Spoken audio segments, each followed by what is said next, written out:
Hi, everybody.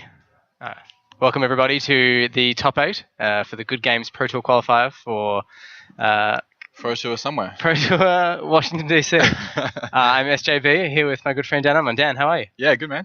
Fantastic. It's been a good day. Yeah, it's been a really good day. It's been a very long day, very hot day. Yes, it has. It's stinking Melbourne weather.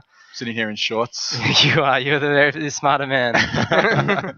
It's been a really interesting tournament so far. We've got actually very interesting and star-studded top 8, I think you'd say. Yeah, it's a pretty good top 8. Yeah. We've seen a lot of the players on coverage a lot through the day, which is great. And yeah, we've got some really good players in the top 8. Yes, a lot of people who've played Pro Tours before, Yep. people who've made some GP top 8s. I think you come to expect this now in Melbourne PTQs in particular. Yeah, you're going to see some good players making this. Yeah, there's a lot of good players in the field, and it's generally a sign of a good format if Yeah. those good players are generally making the conversion to the top 8. Yeah, sure. So you and I both just watched Everyone Draft. We're going to be cutting soon to Wilfie and Byron. Yep. But I thought we'd talk about the draft a little bit first. Yeah, so I was taking notes on Wilfie, his pick by pick, what he took things over. He starts out with an Arc Lightning over a Triland.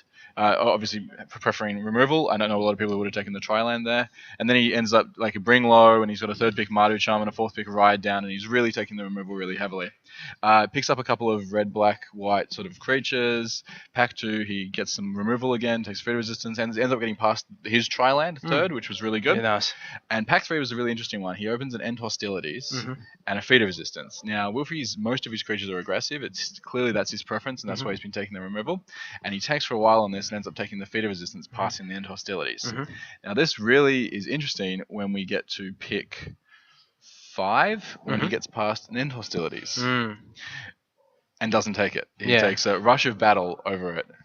Which he did at least make his final deck. So yeah, that's the sorcery that gives his creatures +2/+1. That's right, and Warriors lifelink.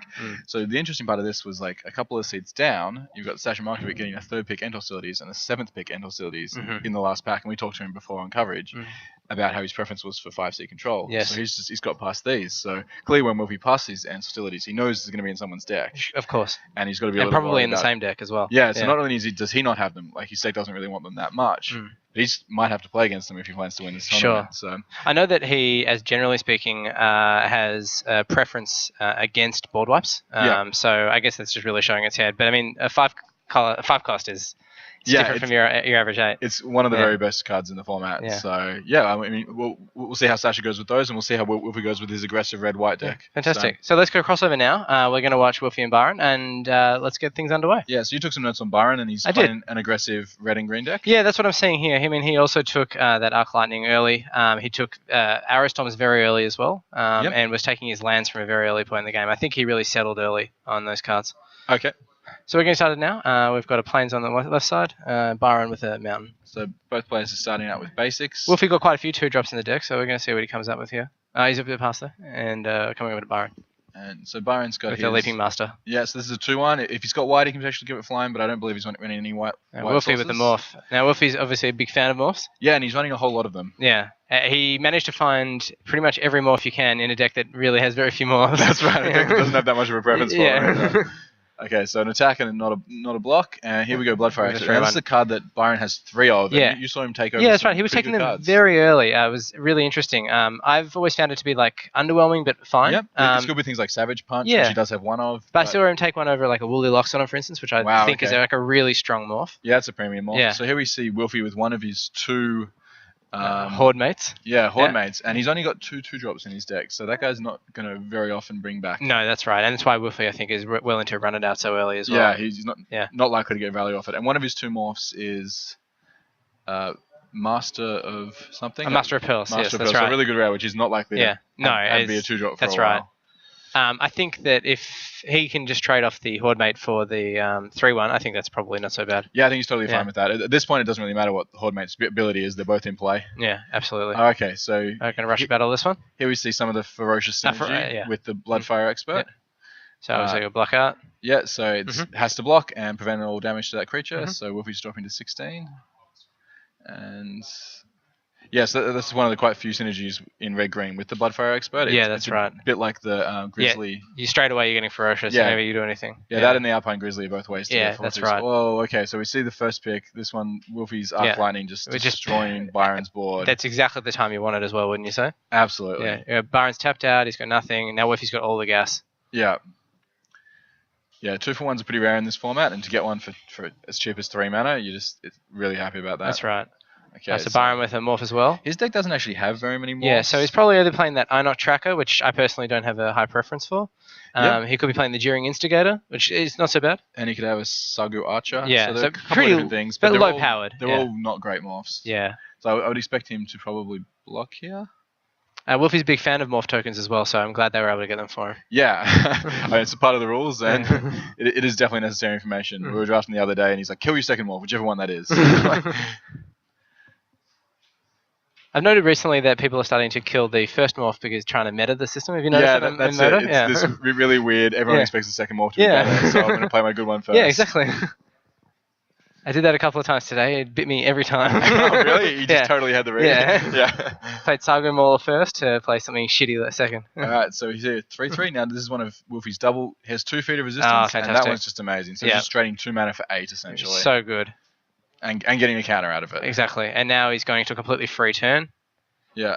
He can be attacking for 5. He's got absolutely no opposition. So Wolfie well ahead in this one. He's got some tempo. Got some card advantage early on. There we go. And now he's attacking for 8. So fantastic. Byron's down to just 5 life. Wolfie's got a lethal creature and possibly lethal creature. And yeah, Byron's got 5 lands.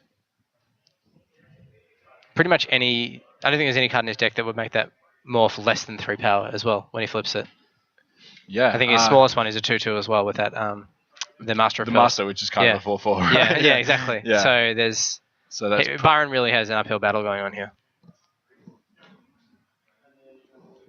I know if we drafted a 1/5 flying morph, here we go. that bring was down. pretty low on his preference to play. Okay. So Byron obviously has to bring down the one that's clearly going to kill him. Yep. He doesn't know that Wolfie has amazing morphs. Wolfie here just doing 3. Happy to put him down to 2. Okay, and once again, 4 mana 3/2. Yeah. With nothing to collect, unfortunately. But again, another creature that presents lethal. Yeah, that's it. When you're on 2, he's just Wolfie obviously playing the smart game here. Yeah, he's taking his time. Oh, Ponyback. There you go. So that was it's another 2/2. Yeah. That was the only morph in his deck that wouldn't have killed. Yeah. All right, so Wolfie taking that one pretty swiftly. There was big tempo plays. There was some good card advantage plays. Yeah, absolutely. Byron was just on the wrong end of every exchange. Absolutely. Wolfie's deck really showing what it can do as well. I mean, in watching him build the deck, it really seemed like he was trying to aim for that card advantage play. Yeah. So we can see the first pick Art Lightning was amazing and absolutely worth its first pick as far as power level goes. And then we see Feat of Resistance, which is arguably the best white common. It's really highly drafted because it's only 2 cost. Yeah, sure. So, hey, how's it going? How you going? Welcome back to the booth. So we've got a view here of the 2 matches. Our backup match, which is Tim Hughes and Wei. Looks like they're solidly in a game. We'll be crossing over to them if Wolfie and his opponent finish his match early. So Byron's going to be on the play for this one, which is obviously really big when they're both playing aggressive decks. Yeah, let's have a look at what Wolfie might be siding in here. So obviously he didn't see too much of Byron's deck. I think he's got a pretty good understanding that it's going to be some kind of beat deck though. And Wolfie, do you think he's going to try and get under him, or do you think he's going to try and play the long game? I think because he's aggressive, getting under him is pretty poor value. Mm-hmm. Like, you want your more powerful cards to shine and your bigger creatures to shine because Byron didn't show any big creatures. No, that's right. He's green, so there's potentially big morphs, but he didn't really show any sort of size or going long. And it turns out Byron's deck actually has active treason in it, so he's really going aggressively. Yeah. So for Wolfie, I'd be like looking to leave my early drops in because it's really important to trade and not get too far behind. And he has so many of them with all his morphs as well. So easy to trade. But I think I would be surprised if he sided. Maybe if he's playing some really aggressive cards, he might take them out. Yeah, sure. Because he's not likely to be able to beat Byron before Byron gets set up. Yeah, sure. I mean, we're not going to see him put this active treason in, or Siegecraft, for instance, or Siege Eye Harrier. He's not going to put in another morph. I wouldn't have thought he'd have to be taking one out to put it in. I wouldn't be surprised if the 1/5 ends up in. I think that would be the most likely sideboard change because it's big ass, and he's seen Bloodfire experts and guys like that and Leaping Masters. So I want 1/5 is potentially a good card and it has evasion. Oh, sure. It doesn't threaten very well, but I think it's a reasonable size. Were he to decide that he wanted a defensive threat. It's probably a nice block against the against the 3/1 as well. Yeah, because they need more than just a spell to make it. Sure, go which over. they often they'll be happy to just try and trade because the quality of his moss is so high. Yeah. All right, so players have shuffled, and looks like we're ready to go. Going into game 2. I suppose one of the other good things, because Wolfie has so many morphs, he can play the early game and the late game really well. Yeah, that's it. Like, until turn 3, he's going to play a 2/2 that's potentially going to be good if it lives, and otherwise he's just happy to trade it off. Yeah, absolutely. All right, so one of the all-star 2-drops to the format. Discard a card, draw 2. Yeah, never been a fan of that one. No, it's a card that I've seen being played. On Moto, it seems to be a lot of people playing it, right? Yeah, because no one has 2-drops. Mm. It's generally not fighting for a spell slot. Like, sure, that's fair. Generally not playing it instead of something. That's right. And because you're playing 18 land, it's possible that you're going to be flooded late, or it's possible you're digging for something early. Like, he discarded a spell there, so I would say that he's probably looking for some lands. Some lands, yeah. So Wolfie with the Einok Bonkin here. Just a fantastic 2-drop. He's going to attack in and try and trade. Potentially has feeder resistance in hand. Baron obviously has to keep that in play. Yeah, after the feat we saw last game, I'd be surprised if we saw a block here, given that it turns it into a 3/2 first. Exactly, which is just insane. Yeah. Instead, it goes through, and we get... And now we get him off, and Wolfie, we know Wolfie's happy now. Yeah, that's it. It's like, no blocks, great. Yeah, so Byron's deck is really aggressive. Like, we see a Monastery Swift Spear as well as the couple of Active Treasons. Yeah, another card I'm not a huge fan of. What do you think, Dan? No, I'm really not a fan of a 1/2 in a format defined by 2/2s. It seems to get 2 damage in, and then you can't do anything with it. Yeah, just sits there and it's like, I've got to play a bunch of spells. Yeah. All right, wow, okay. So we just see the 1/5 being really good on the other side. We were speculating about Wolfie bringing it in, but we just seen it be pretty good there too. And yeah, Wolfie's got to put his guy in the bin. Oh, but it's coming back. Fantastic, great play. So even if Wolfie had the feat of resistance, it's very possible that... There's no chance you'd play it, right? Yeah, that you just get the extra guy and play, you lose nothing from it. Plus it comes back untapped. Hordemate's not bringing back anything else. No, I wouldn't have thought so. Yeah. No, that seems like a really good play for Wolfie. He's firmly in control of this game so far. Yeah, so the 1/5's doing a pretty good job on D. Like, there's definitely nothing big enough to get through, but there is 3 creatures, 2 of which can attack into it. So you see Wolfie potentially doing an Outlast in the next turn, so you can start attacking with everything? Yeah, I think like Outlast, because you don't really need to block with it and you can't attack with it now. So provided he doesn't have a better use of that mana, it would be... Yeah, sure. Monastery Swift Spear has shown its beautiful face. Oh. And what is that? That is... Dragon Grip? Yeah, that's right. It gives it +2/+0, I think. Okay. And... does it have some ferocious text? It has some text. Sure. So I've never cast it before. I know you can get it flash if it's ferocious, I think. Okay, so he's triggered his Swift Spear when he played it, making it a 4/3 and attacked for 5, and Wolfie's like, yeah, cool, bro, swing back. Wolfie will be very happy to see his opponent play both of those cards. Yeah. Now he's bringing low to get the 2-for-1. The 2-for-1. Dragon Grip, it gives +2/+0 and first strike. Oh, okay. And you can cast it with flash if it's ferocious. So ferocious. That seems pretty good if you have ferocious. Yeah, sure. It seems it works pretty well on the 3/1. Yeah. In this case, it just turned his removal spell into a 2-for-1. Sure. So... look, that's the risk of playing the cards like that. Yeah, auras definitely have this massive downside. We saw that with Bestow Wizards trying to make it not the case. That's right. Yeah. I think people are still in that old mindset. Yeah.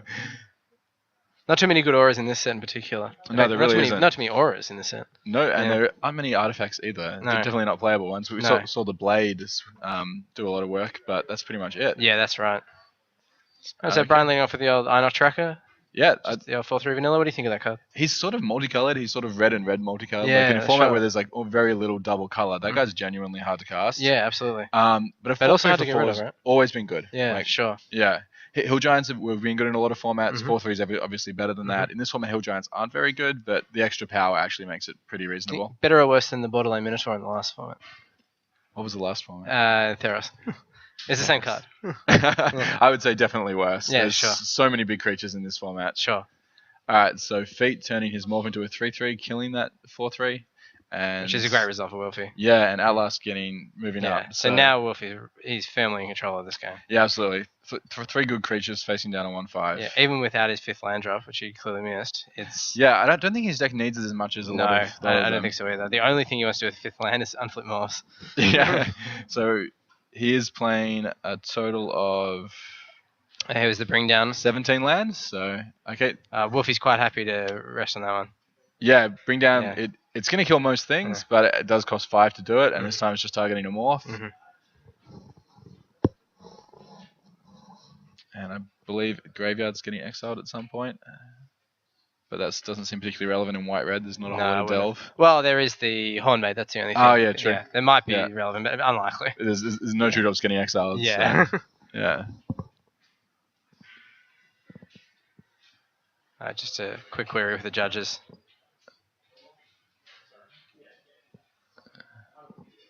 So here we've got 2 3/2s facing down a 1/5. So you get a pretty comfortable attack for 3 damage. That's right. 1/5 just holds 1 off. Oh, okay. So we're just being told that it was a trigger that Byron missed. That's why they haven't exiled it. Okay. So this is competitive rel. You've got to remember all that do your stuff, triggers. Right?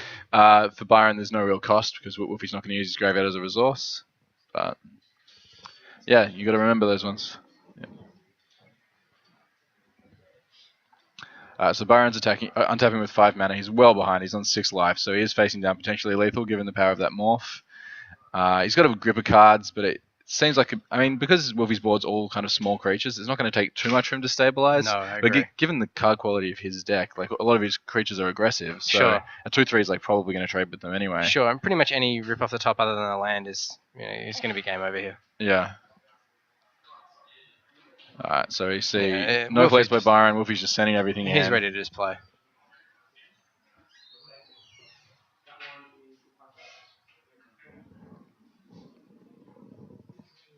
So Byron blocking here with the old 1/5. And what's he got coming up? The Swift Kick. Let's take out the eye, that tracker. Oh, that seems like a pretty decent play at this point. Like Swift Kick, not great, but it's doing some hard work here. Sure, absolutely. So he's going to stop himself from taking that 3 damage, and he's going to prevent the other 3 as well. So he's going to lose 2 cards for 2 cards, but he's only going to take 2 damage and go to 4. He's not going to lose the 1/5 though. Doesn't it have to fight the 3/2 and then? I beg your pardon. Yeah, absolutely. You're absolutely right. I beg your pardon.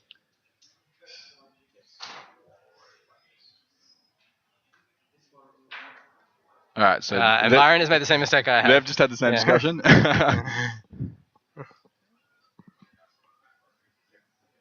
Okay, so Wolfie with a very uncommon play for him. He's got another morph. And Byron down to 4 here. Wolfie really doesn't need to do anything. Yeah, it's ball's definitely in Byron's court. And yeah, a 4/3 is a great play. That's definitely bigger than morph. Although Mardu-chan's going to kill it and kill Byron. Well done, Wolfie Horrig. So we see there a 5/2 and a 5/3. Didn't forget to reveal those morphs there. Common mistake. Right, so it looks like we're going to cross over to table 2 where we have Yufeng Wei playing Tim Hughes. Now we're going to have a quick look at their decks. Yeah, absolutely. I saw Tim Hughes constructing his. He's got a bit of a bug special. Pretty straight 3 colors, doesn't have that many multicolored cards. He's got a couple of Sultai charms, which is one of probably the weakest charm for limited because it doesn't destroy a morph, doesn't destroy a multicolored creature, aren't a lot of artifacts or enchantments. He's also playing double embodiment of Spring and 17 land. So it's 18 land format, but 2 of those you sort of end up going down to 17. Sure. Yufan is also playing a 17 land deck, interestingly. Really? He's almost entirely mono blue with just a small splash in green. And it looks really interesting. No multicolored cards whatsoever. No, that's right. In fact, we had a friend of ours watching the draft earlier, and in the first 4 picks, he took 3 Singing Bell Strikes. So this must be a card that he feels very strongly about. Yeah, it's really remarkable early picks there. Because that's a card that's I've talked to a lot of people about, and they don't value it that highly. No, a lot of people are passing it very, very late. It's not the sort of thing you want to be taking first pick, let alone 3rd and 4th. See, like, if you put it on a big creature, then they can pay 6 mana on tap it and just keep it on D. Yeah, absolutely right. And sometimes you have to put it on, when it's in your hand, sometimes you have to be playing it on Outlast creatures as well. And then, like, once they hit massive lands, then then you're doing them a favor. All right, so we just saw a game end. I believe Tim Hughes won that one. It looked like he had a much bigger board than Wei. So we just moved in. We're going to be sideboarding now. 2 now. All right, so we'll jump back on these lists and have a bit of a better look. So the other thing I'm seeing in Yufan's list, he's got 2 Glacial Stalkers, 1 Mystic of the Hidden Way, the 2 of the better blue morphs. Yep. As I said before, the 3 Singing Bell Strikes. Whirlwind Adept, a really great card. And he's really going sort of tempo blue here, right? Like That's right. Singing Bell Strike's an efficient removal spell, but it only lasts for so long. No, that's correct. And then he's got a couple bounce spells. He's got the Force Away, and he's got a Crippling Chill, which is kind of the same thing. Yeah, so he's really planning to get some dudes on the board and then sort of deny his opponent's threats for long enough to get it through. I think interestingly, he's only got 5 green cards in the whole deck, but half of his lands are green. So I wonder if that's going to butt him in the bum a little bit later. Well, how many blue sources does he have? He has. He's just got 9 blue sources. Yeah. Oh, 10?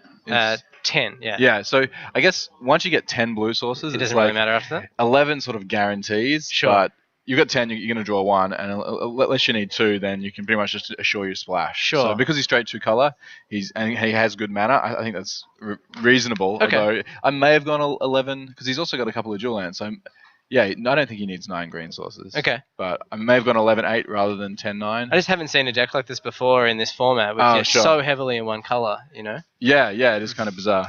So what... Okay, we're going to be... Yeah, okay, so we're getting some other results in.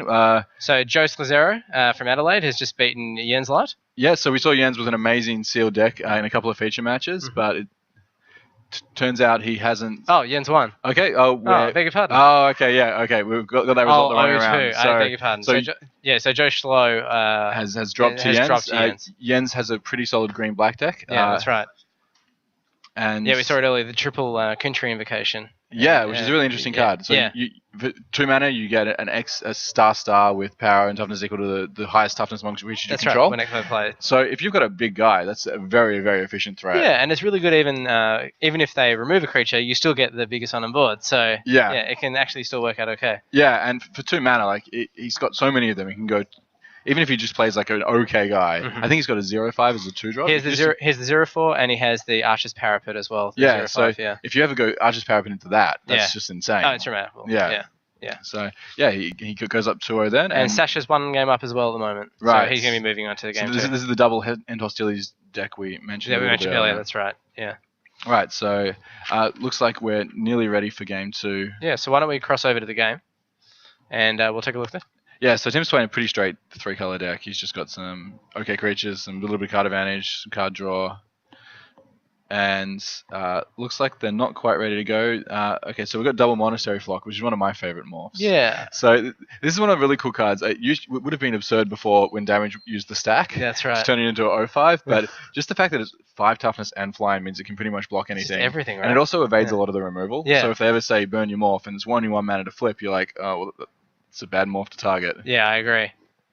Yeah, we got that. Thank you. Yeah. That's So one thing that I was seeing a lot of all day is just both the Monastery Flock and the Dragon Isophants, the 06. Yeah. Just eating removal spells all day. So yeah. Just either debilitating injury or throttle or bring low, just flip, and it's amazing. You still have a magic card. It's fantastic. Yeah. Yeah. So that's a really cool aspect of the cheap morphs to flip in a format without very many cheap morphs. That's right. And also enormous toughness. Yeah. Is all day people are using removal spells on morphs, and these guys, while they won't have any power after they do get targeted, they're still going to stick around and do something. So that's a card that's when I looked at it, I thought it was pretty blank, and it's been a lot more impressive than that. Yeah, I think a lot of people have been agreeing with you as well, because in the Star City newsletter that comes out every week, they always do a cracker pack in that, and often the number 1 pick I find is Monster. Really? Yeah. Monster. Wow. Okay. Yeah. So a lot of the pros are agreeing with you there. Yeah, like blue's a really good color. Yeah, absolutely. And it's a really good defensive card. I guess like it goes in the deck that wants to go late, and it's a really good way to get there. Yeah, I agree. Yeah. So I don't think they're going to be that impressive against Yifeng, but definitely because he doesn't have like actual burn removal, and because he's not that aggressive. I mean, he's reasonably aggressive, so it's probably going to eat a Singing Bell Strike, but that's actually going to stop it. Yeah. So, yeah. Yeah, I'm wondering how those Singing Bell Strikes are going to play out. I mean, as we said before, they're not so great when most of the time, to be honest. They're good in the first 5 turns of the game. Sure, but if you have 3 of them, maybe it's not so bad. I don't know. You can all right, choose which one of your creatures on taps. It's still a reasonably bad spot. Yeah, it doesn't sound great. Yeah. But I mean, Yifan knows how to play Magic, so. Oh, absolutely. Yeah. He's clearly decided that aggressive is where he wants to be. Yeah, absolutely. All right, so we're in the game now. This gentleman have just been sideboarding, and we're getting ready to drop our opening hands. So we're gonna have Yifang on the play this time, and I'm not sure who was on the play then, but it looks like I think all these cards are better on the play. Yeah, sure.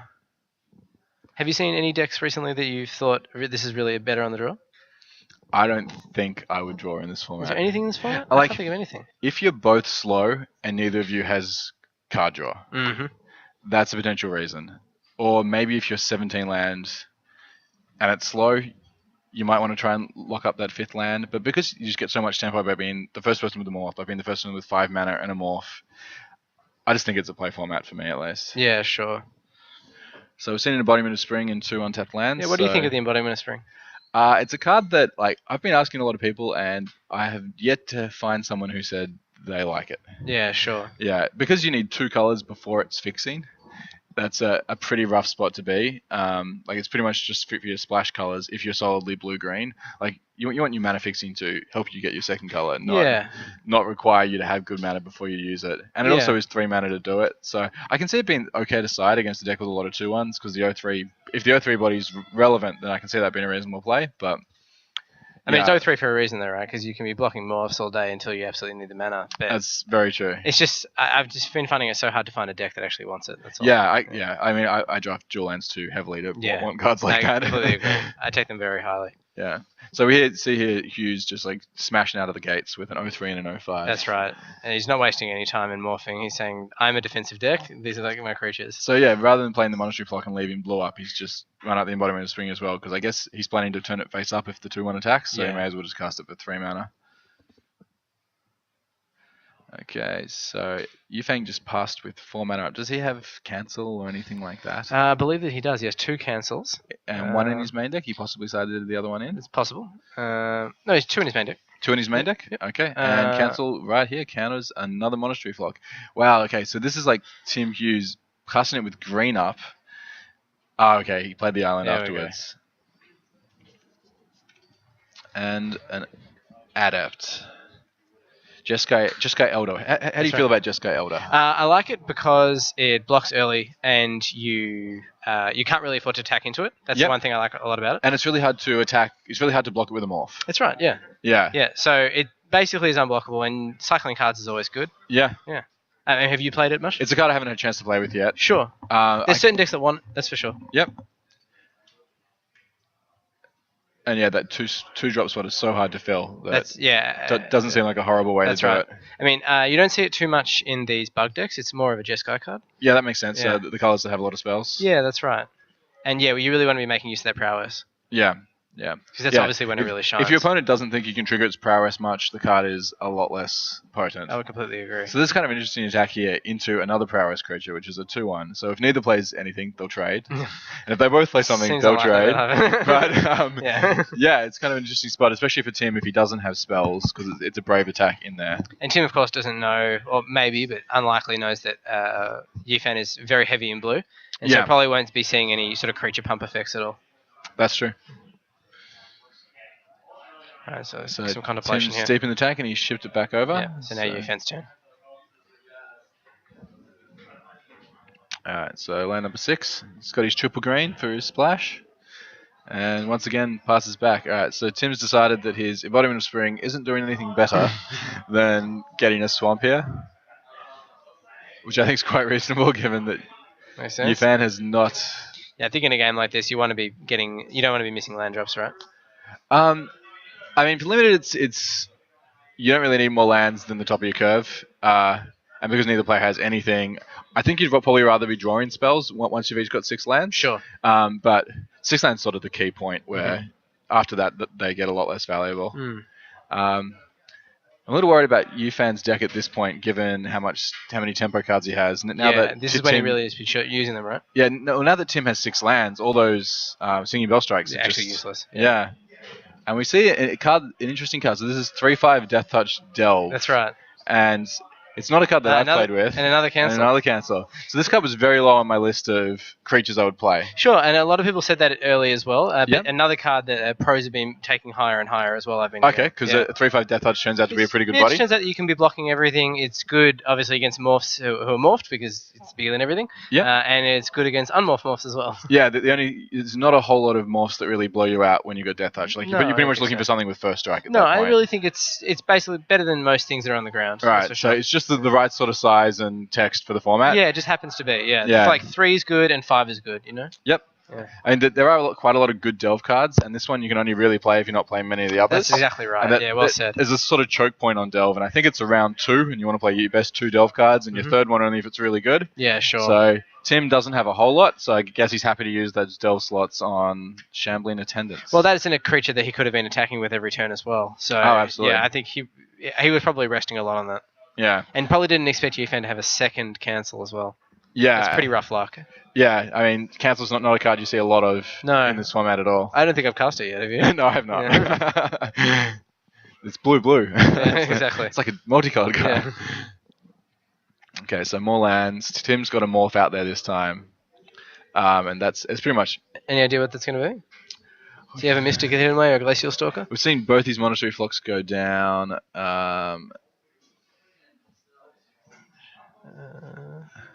Could be a Woolly Loxodon. That would be pretty good. Or the Team Charger is the other one I can see here.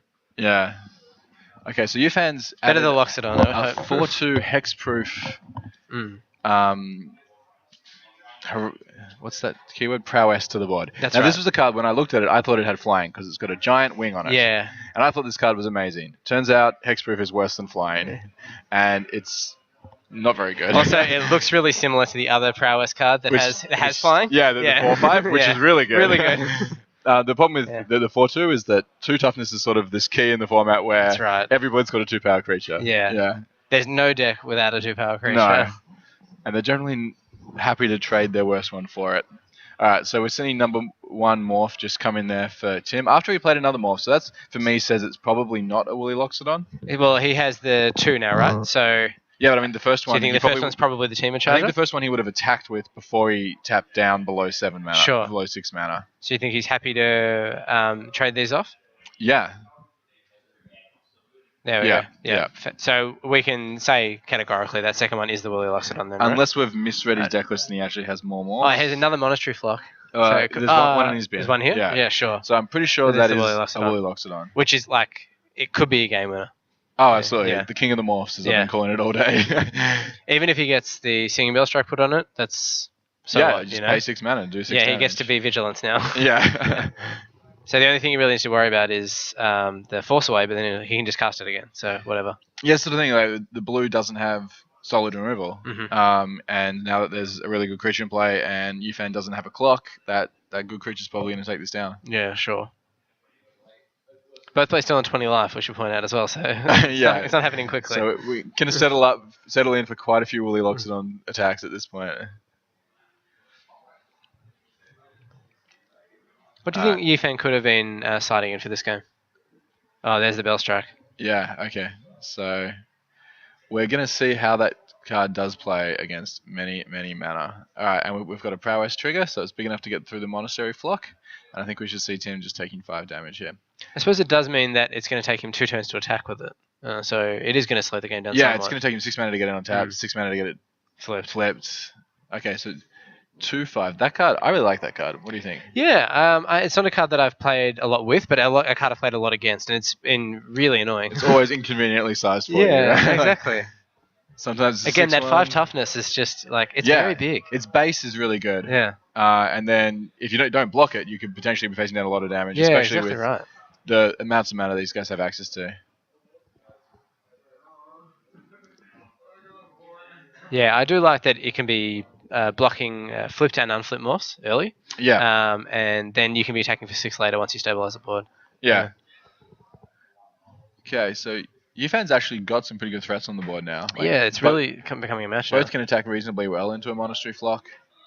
The morph's a while away from being able to hold off his team because it's going to take 2 turns before it's a 6/7 untapped. That's right.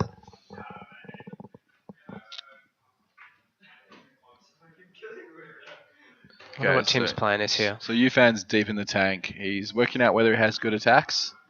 And I think that's going to depend pretty much on what spells he has. Because his 4/2 hexproof has to worry about Tim just untapping his morph and blocking. Yes. Like, Yufan doesn't know it's a Woolly Loxodon. Yes, that's right. So he's got to genuinely be aware that is a play that Tim could make. So unfortunately we didn't see the first game. We don't know whether he's seen a Woolly Loxodon yet at all. Yeah, I mean the point is like he won't know that Tim only has 4 morphs. That's right. Okay, so he's bravely sent it in. I think we know enough about the board to know that Tim's not going to untap and block. No. So yeah, we just see the Monastery Flock jumping in there saying, if you have a spell, you can trade it for my you can trade it for my Monastery Flock. Yeah, that's fine. It cost me 3 mana. Yeah. And that Monastery Flock's not blocking anything else better than this. That's exactly right. Yeah, I can't think of a card that Yufan might play that Tim wouldn't be happy getting rid of with a Monastery Flock. You know what I mean? So 6 mana. Doesn't have a dig through time or anything, does he? I didn't see one. Oh, okay. Bounce your other 2 creatures. So now he's targeting the creature that has his Singing Bell Strike. Which, yep. Shock. Okay, so he's going purely for a tempo play there. He's just clearing Tim's board. And Tim going to be able to just cast straight into that Loxodon now if he really wants to. Yeah, does he have 9 mana? He's got 8. So 1 more land and he can cast a 2-drop and a 7-drop. Yeah. And yeah, he's got an island in hand. Yeah. And he's got that parapet. Yeah, that's a card that also is a lot better than I thought it was. Yeah, I think that's going to be a really good play here. He's only got the 2 green. Oh, what a shame. So he's Oh, okay, and so he's choosing not to. Okay, no, he is playing his the Elder. His Elder. So the Elder's not really doing anything on this board. You can't trigger prowess, and it may fog one turn, but it's about the best it can offer. And I mean, I guess if Yufan does have a temporary answer for Wooly Loxodon, then he's happy to sack a guy and gain 4 life or gain 5 life. But no, Yufan has just shipped it back, and now things are looking really bad for him. Tim's still on 15. He can survive a hit or 2. All right, Scout the Borders. That's right. So this is a card that Jeremy Neiman actually really likes in draft. Yeah, sure. I've seen of all of the because there's a few cards that do this. There's the Tiger Scheming and the black one as well. And this one gets you card advantage or gets you card parity. Like Scheming puts you down a card. The problem with this one is it costs 3, so it's competing with your morphs for your mana. Yeah. But at this stage of the game, it's really good. Like you can see him getting Abomination there, which is a premium morph. And obviously feeding his dredge as well. That's another morph that we did. Did not realize he had. Yeah, sure. We've just talked about how we knew it was a Woolly Loxodon. It was a Woolly Loxodon. We got lucky. Yeah, we got lucky. Turns out he's got 5 morphs. It's hiding up here in the deck list. Yeah, the Abomination's a really good play. Yeah, that card's excellent. He's going to be cycling a lot of cards now. Yeah, so between that and potential Jeskai Elder attacks, you wouldn't see him getting stuck on lands much. No, I don't think so. Just drawn a Gorilla. Baboon. Mandrills? Yeah. Some sort of monkey, some sort of Tamagotchi, and he's got a stocked graveyard, so... Yeah, now we're getting serious. Yeah. Tim Hughes wants to finish this off.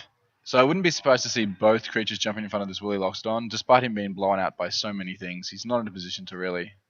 Okay, he's just going to take 9. I guess because they're probably the best 2 threats in his deck, he can't really afford to lose them. Yeah, can't afford to lose them. Mm.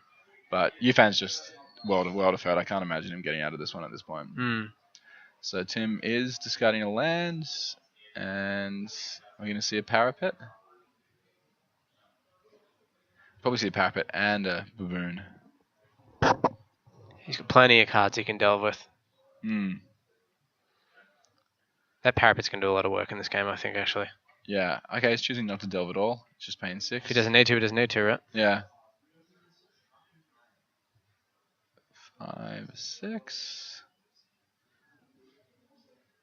Guess there's no other reasonable use of his mana. And yeah, we're going to see a 4/4 trample. So the 2/5 sort of has this guy's number. Alright, now we're delving. Alright, so the 2/5 has this guy's number, but that sort of means the 2/5 isn't doing anything else than staring it down. That's right. What's that last card in his hand? I believe it is a land. Oh, okay. Yeah. So he's representing a couple of things with that 3 mana. It could be Cancel, it could be Crippling Blight or whatever. Yeah, that's right. I mean, Tim's in a really good position now, right? Do you agree? He chose to delve a couple of cards rather than tapping his lands. I guess because there's only one more delve card in his deck, and he's got plenty of resources for it. So, do you think he wants to present something here as well with the 3 mana? Yeah, well, I think that's what he's choosing to do, to delve rather than tap the lands, is say, I might have something. But what could he have, do you think, that he's trying to present? He could have Cancel, he could have Crippling Chill. Sure. He could have, like, Force, whatever that bounce spell's called. Yeah. Alright, so Yufan's added a 2/2, which makes attack a little more tricky for Tim because he's got to respect the double or the triple block. That's right. He's just going to go right in there. Yeah, I mean... If he wants to trade, then he can trade. So Yufan's in the tank. He's just in a world of hurt. He's got 3 cards in hand, but I think we know they aren't very good. Yeah. I mean, given the card quality in his deck, I don't really know what he could be drawing here to win this game. No, there's no bombs. There's no Sagu Maulers. There's no real getting out of this. Alright, so we're probably going to see a bounce spell. Yep, so bouncing the Abomination, triggering Prowess, triggering Ferocity, so he gets the loot. That's right. But the Abomination's just going to be cast again after combat, so it's just a band-aid, really. Alright, so I wouldn't be surprised to see the 5-3 and the 2-2 jump in front of here. Actually, I wouldn't be surprised to see all 3, because that way... Yeah, because his Hexproof guy has the 5 power, even if Tim has a bounce spell or removal spell, Loxodon's still going to die. Sure. Alright, so he's choosing to take the 2-for-1. And we just got another result here.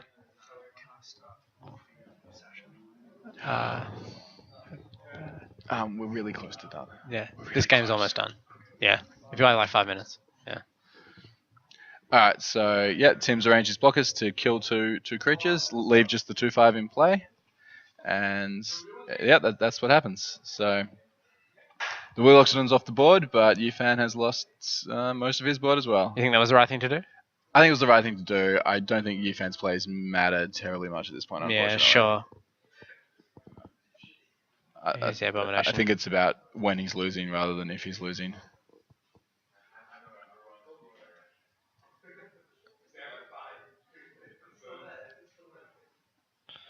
Alright, what does Yufan want? We're scouring his deck list trying to work out if he's got a series. There's the handshake. Alright, that's it. Tim Hughes takes it 2-0. Yufan's tempo deck had a slow draw, didn't have the threats early, and he wasn't able to turn it into... Yeah, his tempo players were just on the wrong end of it. Yeah, so. I think that really interesting build. I think that it is a very risky build. Yeah, well, I would say that. Yeah. I think he just showed that he sided 1 mountain or 2 mountains and a barrage of boulders, sort of out of desperation of... Yeah.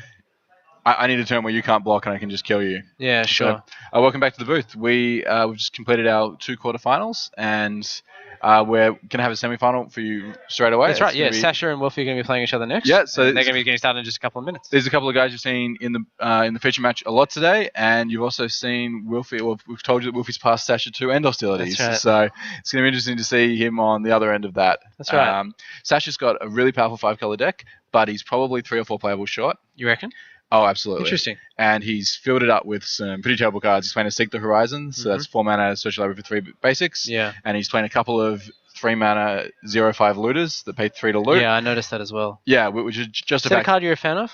No. I never even cast it. Neither is Sasha. Yeah, But Sasha looked at his amazing card quality and went, oh, I have 18 playables. Yeah, sure. So 4 pieces of filler are going in here. Yeah. But he's playing like 6 rares or something, maybe even more. It's just... Great morphs, very powerful spells, double wrath, 5 colors, pretty good mana. And yeah, I guess we're going to see Wolfie favouring aggro, Sasha favouring 5-color control. That's right. Have you seeded them? Well, they're ready now. Yeah, so Wolfie and Sasha, if they want to start, we're ready for them. Yeah, if we can, please. Thank you. So yeah, the judges haven't yet told them that they're going to be playing a match now, so they're both sort of hanging around, but we should be seeing them pretty soon. So how's Wolfie going to win this one? Sasha's going to not have end hostilities or not have white, which is legitimately could be the case. Wolfie's going to play some creatures and he's going to remove all Sasha's early morphs. Wolfie not easily fooled is going to be unlikely to play into end hostilities as well, would you say? Yeah, he knows he passed them. And the interesting part of the draft is Sasha plays a lot of poker, but he demonstrated the worst poker face in the world when he aggressively slammed end hostilities. Wolfie knows his end hostilities because he passed it 2 picks up.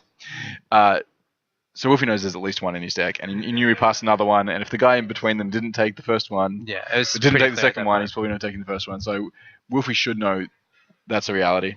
And unfortunately, there isn't a great way that he can play around them and not leave himself vulnerable to the powerful threats that Sasha can play at 5 and 6 mana. Okay, so that's how Wolfie will win. How is Sasha going to win? So Sasha's going to win by having his mana work out. by drawing these very powerful cards and casting them, and by just his like massively superior card quality taking over in the mid to late game if he can get there. How does he put off Wolfie early? Just end hostilities is the only option? It's pretty much play him off on turn 3, play him off on turn 4. Sure. Or play a 0/5 looter on turn 3. That's actually pretty good in the place of a morph. Actually probably will hold Wolfie off for a while. Yeah. So the plan is like morph. Maybe I've got end hostilities now. Maybe I've got it in a couple of turns. The format Wolfie's deck isn't quick enough. He's only got the 2/2 drops to actually kill him before end hostilities. Like if Sasha plays turn 5 end hostilities, he will be alive to do it. Yes, like, I understand. Yeah. So Wolfie's just trying to dodge that. Sasha's trying to draw that. And the thing is, like, Sasha doesn't even really need that so much because his cards are so powerful. He's got a couple of Abzan guides. He's going to be able to turn those up for 5 mana, and that's going to gain a lot of life, be the best creature in play. So Wolfie needs his removal to get rid of most of the things that Sasha plays. And then that even opens up even more to end hostilities. How about also like Wolfie's the consistency of his deck compared to Sasha's as well? He's got to hope that Sasha's going to be drawing lands he doesn't need. Yeah, like Sasha's playing 18 land, Wolfie's playing 17. Wolfie's mana's really good because he's got quite a few dual lands and a tri-land. Sasha's mana is a little bit sketchy. Usually, we interviewed him earlier and he was saying his preference was blue-green splash the rest. He doesn't have that luxury. No, sure. He has coloured symbols of all 5 colours all over the place, not just his morphs. He legitimately needs colours of mana to cast his spells. And yeah, that is a potential way that Wolfie can win this is if Sasha mana doesn't work out. Like he's playing all the powerful spells, but you got to be able to cast them. Yeah, sure. So this one place that Seek the Horizons as Sasha's filler does help out. It helps a lot with that consistency. Yeah, sure. It's a big loss in tempo, like a massive loss in tempo. And card quality. Yeah, but if you cast in turn 5 end hostilities, you're happy about it. Yeah, absolutely. So and it can fetch 2 planes. That means probably casting on turn 6. That's probably good enough. So yeah, we just got a note from our director that there are 3 Sneak and Show players in the top 4. It's a very good point worth pointing out that both Sasha and Wolfie, members of Team Sneak and Show. Members of Team Sneak and Show, yeah. As well as Tim Hughes, who you just saw win on camera as well. Yeah, so all representing, and that's what coverage is on behalf of. So yeah, go team. It's fantastic. And we don't yet have the 4th person in our top 4. No, I think they finished. We're just waiting to see who it's going to be. Oh, yeah. We knew it's Jens. We knew that. Oh, already. It's Jens already. Yeah. Okay, so Jens from Canberra, the sole non-Sneak and Show player, That's looking to take it away from the locals. So we're going to be seeing him with a bug deck, playing Tim also on a bug deck. Yeah, so they're both playing bug decks. We talked earlier about the power of Jens's 2-cost sorcery. That's right. Yes. And Tim's deck looks pretty slow, looks pretty grindy. To be honest, the card quality isn't very high in his deck. Yeah, sure. Jens' deck looked reasonable. I think Sasha's deck is by far the best in the top 4. I think Wolfie's might be next. I agree. I thought after seeing Wolfie's first pack that he'd really had dropped this draft. I wasn't happy with his early picks at all. Yeah, and then he really seems to have salvaged himself. He took a lot of removal spells, I guess, planning to be able to fill up with creatures, but he wasn't able to fill up. Like red, black, white, you get all the good 2 drops. Yeah, that's right. He didn't get those good 2 drops. But you don't get a lot of morphs, and yet somehow he ended up with like 8 morphs. Scramble his morphs later on. So his deck is full of removal spells. The bug deck has a lot of X5s, has a lot of big guys, and that is a potential problem for him were he to get to the final, because he's going to be playing against a bug deck in the final. Yeah, sure.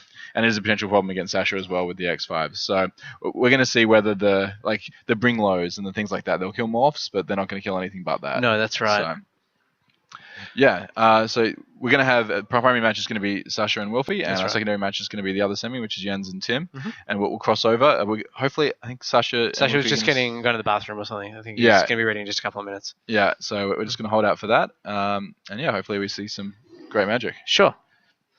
So I think the gentlemen are just shuffling up now. We're going to be getting started in just a minute. Yeah, so we're going to cross over to table view and see what's going on.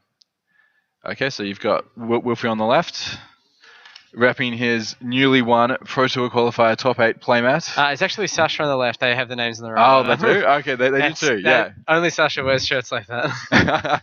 And Sasha and me, I guess. And it also confused me because all day Sasha's been repping the Sneak and Show playmat, and yeah, sure. Wolfie's got it off him for this one. All right, so just taking a look here at Sasha's list. Really spread across all 5 colors, isn't he? So I was watching Sasha build, And he has this wooded foothills, and he's also got a lot of green dual lands. So he kept counting his green sources, and he's like, I don't need a forest, which would make wooded foothills not a dual land. Not so good. And I walked back over at the end, and I got told he did actually put a forest in, and he's insisting that he planned to all along. He was just messing with me. So he was just seeing how I react. But I'm not buying it. I think for most of his deck construction, he wasn't planning on playing a forest. I can see a lot of morphs here as well. Yeah, so many morphs. I think he might have 10. Yeah. El Snowhorn Rider, it's fantastic morph. 2 Abzan Guards. Yeah. Sejo Harrier, Avalanche Tusk. Avalanche Tusk is not, but yeah. Mystic the Hidden Way, my favorite one. Yeah. Yeah, this is a really strong deck. The card quality here is so high. He's been staying at my house and we've been doing a bunch of drafts together on Moto and all that sort of stuff, and this is absolutely his preference deck. This is really impressive. It's really rare that you would end up so low on playables. Yeah. Given that you can take all the best cards, but because the upside of his cards is so high, like he's got so many rares, he's got so many bombs, the double so many lands. Obviously absurd. Yeah, you sort of always end up with this amount of lands. It's great. Yeah. Yeah. And that's always the risk that you might end up low on playables, but because so many of the cards in the format are technically playable or are morphs, you can play any morph. Yeah. You end up scraping together. Like you can take 9 lands and be okay. Yeah, he's just got the 9, which is sort of like just enough for 5 color, and it's probably not quite enough given the colors of his spells. He's got a lot of red, blue, green. He's got a lot of white, red, black. He's got a lot of like actually needing all these colors, and that explains why his mana base is 3/2/2/1/1. I think one of the other interesting things is because he's taken so many non-basic lands, he's playing almost every card that he drafted now as well. Right. Yeah. So 9 plus his 22, 31. Yeah. So yeah.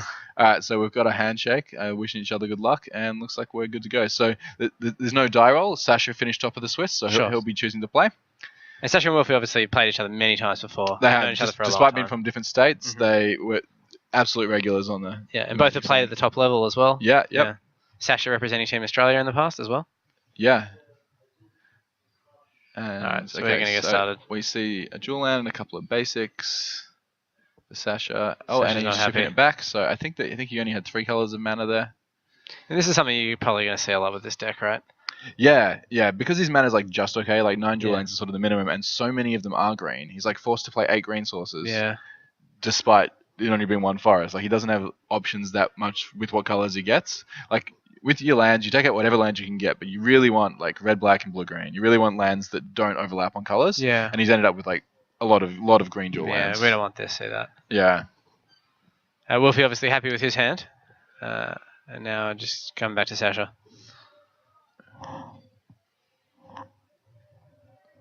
Alright, 6 of the best. Okay, so we see an Absent Guard, we see a Sorin. We see a Plains and a Swamp. Alright, let's get started. So no dual lands, but he does have the Sorin colors at least. And no further lands yet. So it looks like at this point he actually needs to draw a land for turn 3. Which he does. It's a dual land, so it's not going to play the morph, but he's just really thrilled to draw the land there. Yeah, and Wolfie's sitting on just mountains, which is interesting. Like it's possible he's slow rolling the white source. He actually really likes doing that. Yeah, it's very common for him. Yeah. He'll hold out on playing mana he needs until the absolute last moment. Yeah. Yeah. Won't give off any more information than you need to, right? Yeah, Wolfie's all really about true. reneging information. Yeah, it's like, why would you let them know your mana's good when they could possibly think it's bad and behave differently because of that? So and there's a great Arc Trail there. Yeah, so Arc Lightning doing work. It's not getting a 2-for-1, but he knows it's not going to get a 2-for-1 in this matchup. So he's just happy to get you off out of the way, do your damage. Okay, so he chose to Outlast rather than attack. Now he's going to have this 3/4 flying. Yeah, that's just going to be a nightmare. 3/4 flying is a fantastic magic card in this format. So that Falconer was something he took quite highly. He took it over a dual land. So he took this pick 3, pack 3. There wasn't actually a whole lot else in that pack. There was like another dual land on color, and there was a Despise. So I think that's a great card. He was just thrilled to slam this down. Yeah, of course. What was he taking? Pick 1 and 2 in that pack. So he took Fate over Hostilities, and then he took 5/3 Black Common Morph. Oh, the Bong. Yeah, sure. Yeah. Okay, so unsurprisingly, so Sasha did have his 4th land, chose not to play Sorin in the face of a 3/4 flying because he would just have to make a 2/2 and block. Yeah. Alright, so barrage of... Oh, Wolfie with a Bring Low. A Bring Low, yeah. So we talked about that just killing him off, but it absolutely does kill him off. Starting out so great for Wolfie here. Yeah. This is what he wants to do. He just wants to be getting lots of 1-for-1s and just keep for it Sasha in play. Is really, really good. Sure. It gives him his 5th color, but unfortunately he can't play a Rug card. No, that's team right. Card because he's blue and he's green are from the same land. So sure, but I think he only has that 1 Rug. No, he's got an Avalanche Tusk in his hand. An Avalanche someone. Yeah, Avalanche Tusker, that's exactly right. He's got that in his hand and he can't play it. Sure. So he's forced to pass back the turn. He chose not to play Sorin once again because it's not good on this board. Alright, so we see an attack for 3 and a couple more creatures. So this is the sort of time when you would absolutely cast an End Hostilities if you're Sasha and you have Exactly one. right, yeah. You completely take control of this game. Alright, so a Weird Fate. So, yep, this is the 4th card which he was forced to play. We talked about the 2 Looters and the Seek the Horizons. This is the last one of his noted bad cards. And he's really probably trying to find these End Hostilities now. Yeah, End Hostilities or a blue or green source to play is Avalanche Tusker or some removal spells. Okay, so we've got here Rattleclaw Mystic and an 05. Reasonable play. Rattleclaw Mystic, despite having morph, can be cast for 2. So often I draft that guy in a non-green deck and can't. Sure. But yeah, it's looking funny. So I expect the 05 just to block the 2/3 and just to wear 4. And ride down. Okay. Yeah, that's exactly the target he's going to want for that, because that card is going to be an absolute nightmare for him. Yeah. Ride down's like very happy to get a big creature out of the way. Wolfie is in control of this game. He has to be scared of an End Hostilities, though. Yeah, genuinely scared. Alright. Is that a Fate of Resistance in his hand? In Sasha's hand? I believe he is playing one. Yeah, he is one. Yeah. Yeah. So that could be causing issues. And a kill shot and Avalanche Tusker, which we're going to see. Here we go. So if Wolfie's able to get this out of the way, he's going to be absolutely in the driver's seat. Absolutely. Otherwise, he kind of has to fear the power of this enormous beast. So for those who don't know at home, when it attacks, target creature must block it this turn. What a nightmare. Wolfie can't really hold anything back because it's going to attack and eat something. Like he's going to be able to double block it and trade for it, but that's not even going to be that good for him. Alright, everything's coming in. Yeah, Wolfie knows what I'm kind of surprised it's blocking them off. I suppose because Sasha's so low and he's on 11, he doesn't want to take a whole lot of damage if that is a 5/3. Yes. Like, if it's a 5/3, he's like, okay, fine, they can trade. But it's not, so he's just going to take 6 go to 5, and the morph is going to die. It was a 3/3 first strike. Shocking morph. Wolfie's very unhappy with that, but very happy to see it lose. One of the morphs you are not thrilled to play. No. That's an emergency morph. Alright, and with the Scar Barons now shaping back to Sasha. Sasha on just 3 life here. Right, so now Sasha takes control of this game. He plays a Sorin with a kill shot up, and it's... Alright, I just got told I need to speak less loudly. Can you guys make a whole lot of noise so I can speak louder?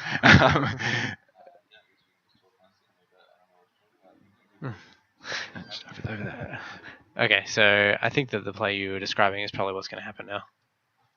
Yeah. Alright, we're just waiting to see. He does have a couple options because he has the feeder resistance. Yeah.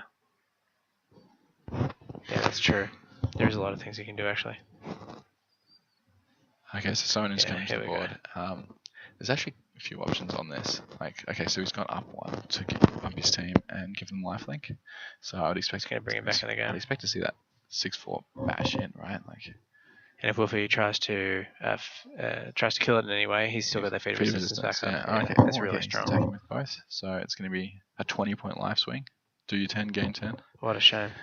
Soren's +1 really showing its strength. Yeah, absolutely.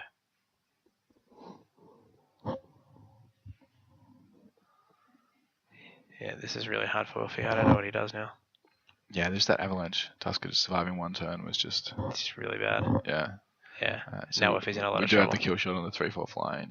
Wolfie does have double feeder resistance in his deck, which is going to be pretty good. Don't know if he has one in his hand, that's all. Okay, he does. So now we end up with a 4/5 flyer. It's going to kill Sorin. Now, like, Wolfie is facing that 8 damage and he's on 10 life, but... I think that's still the right thing to do. He had to get rid of that Sorin, right? At least the Sorin's off the board, right? Yeah. I mean, unfortunately, the feeder resistance is just going to kill him. Okay, so Wolfie's playing him off, which is going to be forced to block the Tusker. Yeah. And I don't but at least he's not going to take the damage, which is more important. Yeah. And thankfully, Sasha's not getting a lifelink on this one. Yeah, it's definitely in race mode now. I mean, having the 4/5 in the air is definitely going to be to Wolfie's advantage. If Wolfie peels off... if he can stay alive, that guy's going to take it down in 3 turns. Yeah, but in particular, he really wants to get the Russia Bell. Yeah. That would be really good right now, because that'll help him stabilize as well. Okay. Another warrior. The Kuruma Bonkin.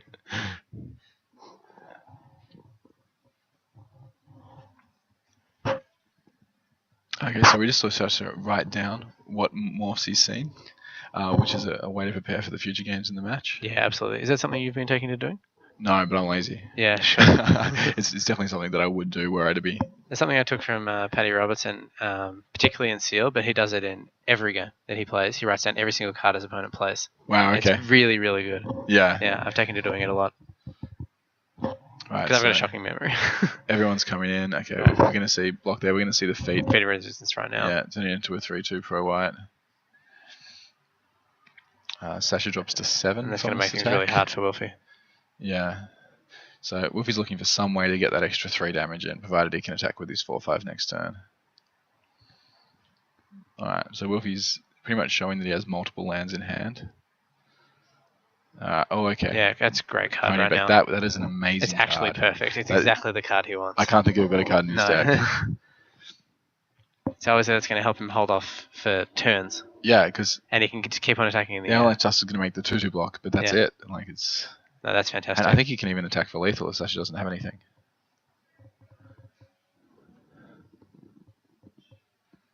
A really, really great play there by Wolfie. Alright, so now Sasha's getting his questions asked of him. Can you survive? He's used the feat of resistance, so he can't... No, that's right. Can't send his guy through with Pro Red. I see a planes in his hand. It's not great.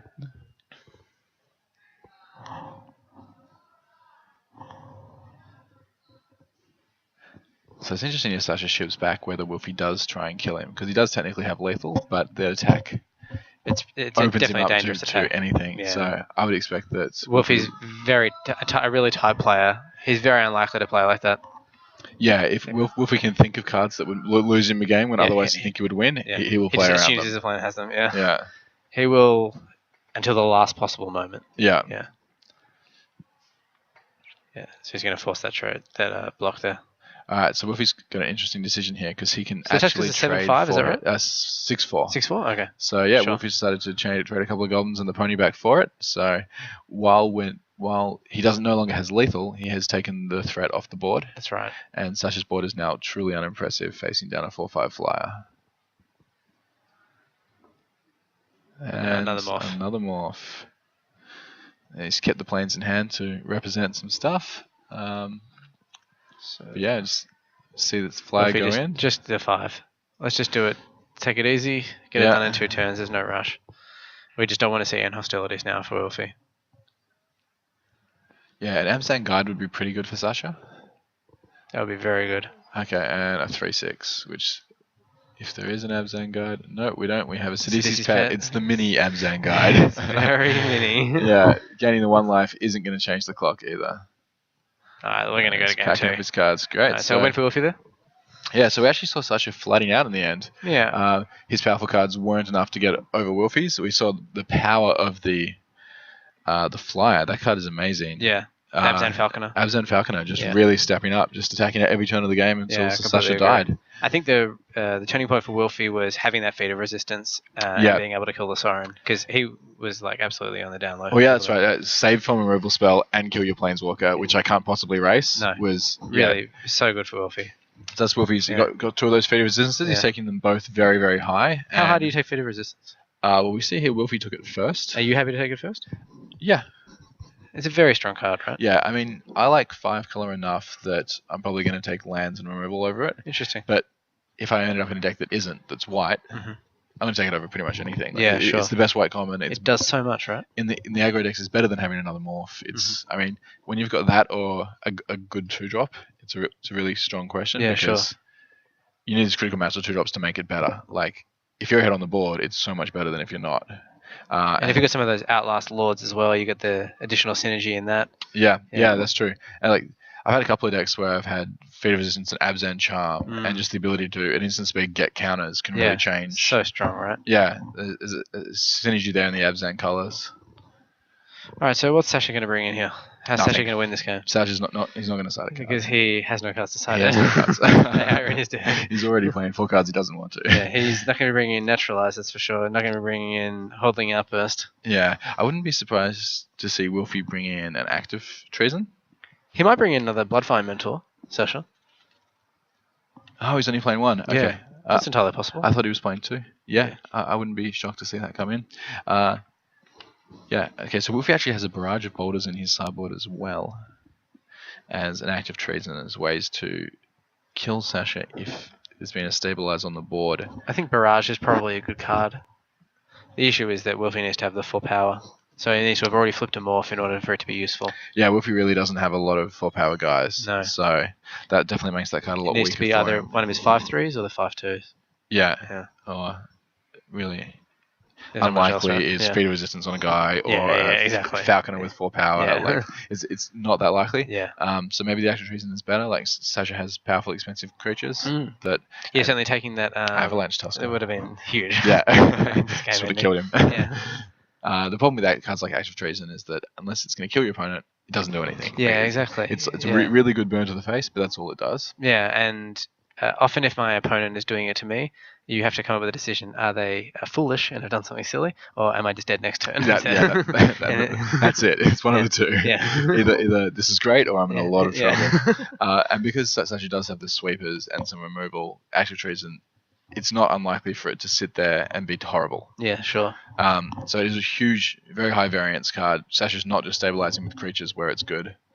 Where Act is good, he's stabilizing in different ways as well, potentially making it bad. So I think Wolfie will bring it in if he doesn't like one of his cards, or if he thinks that's his best chance to win is through a high variance card. Yeah, sure, that makes sense.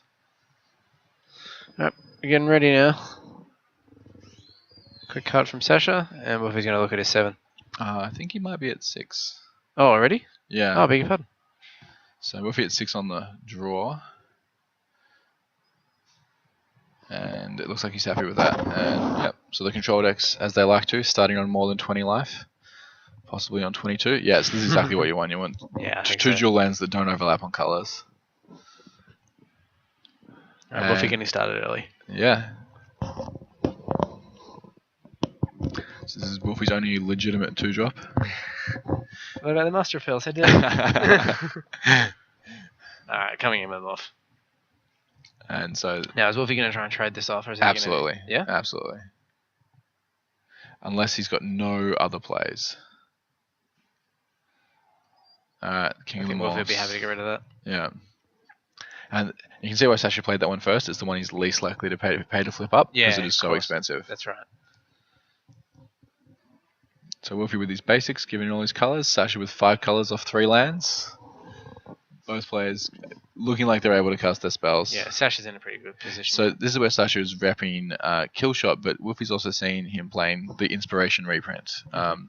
So he doesn't 100% put him on, and that's why he's happy to attack. Yeah, if your opponent's representing a Killshot and you don't think they've got anything else in their deck that they could do, it's reasonable to leave your guy back and just add another guy because it's such a high cost for them to keep that mana up again. Plus, I think you're happy to get a Killshot on a Morph, right? It depends. It means they're taking a risk. They're getting rid of the card. But like with Killshot, if you're holding up Killshot and your opponent doesn't attack, you're like, well, what do I do next turn? Yeah, sure. Well, that's when you use your Wii Fate, right? Yeah, that's it. That's why if there's a chance to have both. Oh, and here's the Horde Mate. Wolfie's up to his old tricks again. So this is Wolfie with his double Horde Mate and his very few 2-drops, getting great value off it. This is why he's happy to trade these off so easily. Oh, yeah. Alright, so now Sasha with 6 mana up, 5 different colours, and a morph. This is a horrible spot unless Wolfie's got some sort of burn, remove, trick to punish Sasha for trying to... Alright, and we're just seeing... Yeah, come straight in with a Killshot. And we're going to see a Feat of Resistance. Wolfie's very happy with that. Yeah, 4/3 is really strong. Get 4 damage in. It's interesting Sasha showing, probably having a morph that isn't very powerful then, that he didn't turn it straight up and block. And Outlast for Wolfie. So he's really pushing ahead on his board. He's now got a 4/3 first strike and a 3/2 first strike. Yeah, Wolfie's in a very commanding position. But we do see double End Hostilities and Weave Fate in his hand. In his hand. Wow, yeah. So Wolfie, we don't want to see Wolfie commit to the board more here. No, and Wolfie knows that. There's no way Wolfie plays another threat. He's almost got enough. Sasha's on 14. That Sasha just pulls the trigger now. Yeah. Because if he attacks, Sasha like instant blocks, and that telegraphs it really strongly. Straight away. I think Sasha knows he's getting no more equity, and that's what we see from this attack. That he's going to get 2 damage in before he wipes everything to the graveyard. Alright, so Morph's 3/6, and oh, interesting. So it is a 5/5 trample that he didn't choose to turn face up and block. I'm really surprised by that. Yeah, that is interesting. That he went for the kill shot to. I mean, you would think turning it face up gets the feat of resistance out of Wolfie anyway. Yeah. So I'm going to be interested to ask Sasha later about that choice of play. Yeah, that is interesting. Alright, so Wolfie just reloading with a morph. Because there's no real value in the bluff either, right? Like, what are you bluffing? You're bluffing that my morph is terrible. I guess so. And yeah, precisely. Like, hopefully you run a worse creature into this, a better creature into this later. No, we fate. No morph though. Alright, so are we going to see a big morph turn up here? No, we're just going to see 2 damage. It could be a pony back. Yeah. It could be a Master of Pearls. Mardu Charm, 4 damage, targets creature, targeting your morph. Oh no, look at your hand, make you discard a card. Right, so Mardu Charm's very unused mode, limited at least. I haven't seen that one yet. The instant speed duress, and yeah, I was expecting him to take a feat, and now he knows. Now he knows that second Wrath is going to be really good. Yeah, that's the right thing to do. And yeah, I believe that's a 1/5 flying. So this is exactly the spot that Sasha's been playing for. That Sasha's deck is built for. Fortunately, his morph is rubbish. Threat. Yeah, I mean he's not so far ahead because he doesn't have cards in hand. Oh. Yeah, now we're cooking with gas. Yeah, so. This is quite a card. A 6/6 flash, can't be countered. Your creatures can't be countered. Does it give something trample? I think it gives all your creatures trample. All your creatures trample. Yeah, that seems pretty reasonable. It's a strong card. It's a strong card. This is going to be a real problem for Wolfie. Yeah, not only is it enormous, it's going to bash him in the face now and knock him out of 10. I'm not sure he has many ways to kill this.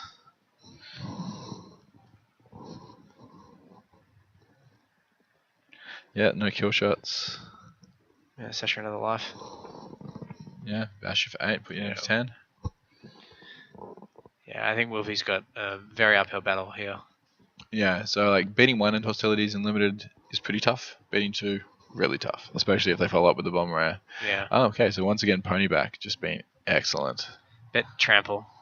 It does have trample, and it's only 5 power from Wolfie. So I mean, the other card in his hand is the Rush of. The Rush of Battle. Yeah, so that represents. Just doing some math, 13 damage. Sasha's on 13. Yeah. And Wolfie's not taking lethal this turn. No, sure. He's quite happy to take the damage. Yeah. And well, he doesn't know what the morph is, though. The morph could be the 5/5 trample. It's true. So Wolfie has to respect that as well. Yeah, if Sasha attacks with both, he does have to be aware that he could die. Although it's possible he thinks his chance of winning this game are low enough that he wouldn't block. He would just take that risk and potentially attack back. And the other thing is, like, Sasha knows he's got the Rush of Battle. So that takes a lot of value out of the Rush of Battle. Yes, that's right. Yeah, you really want that card to be a surprise, right? Oh, yeah. Sasha's a pretty good player. He's going to be aware of things like that, but even good players are going to miss things like that occasionally. Of course. He's probably not going to miss it after he's seen it. So yeah, that pony back was just really impressive for Wilfred based on the... coming in. Based on its threat. So I would be very surprised if Wolfie blocks this. He's got a big decision to make here.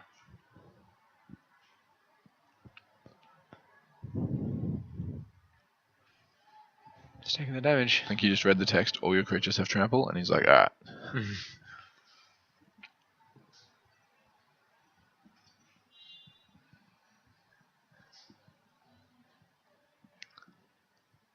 So Wolfie's just going to crack this off now. Yep.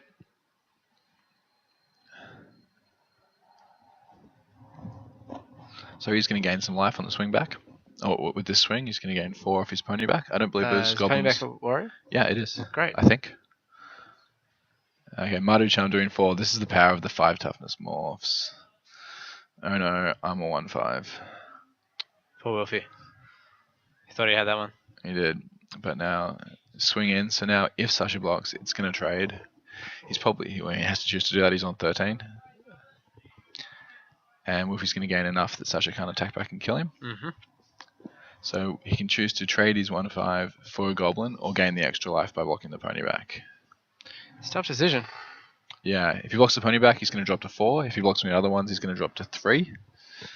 He's still not going to have. He's still not going to be facing down lethal. Alright, he's choosing to chump. Wants to save himself the damage. Yeah, so he's dropping to 4. Take 9 and go to 4. So now, unless he can find a blocker, he's going to be forced to be on defense. And Wolfie going to gain 4 as well. Go up to 8. Yeah. Just out of Dragon Claw range. Oh, he drew a gain life land, but that's not enough to be able to attack. I believe he has 3 lands in hand.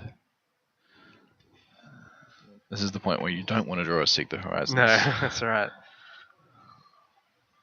Alright. Yeah, passing the turn. We'll be back in the driver's seat. Wolfie knows Sasha has literally air.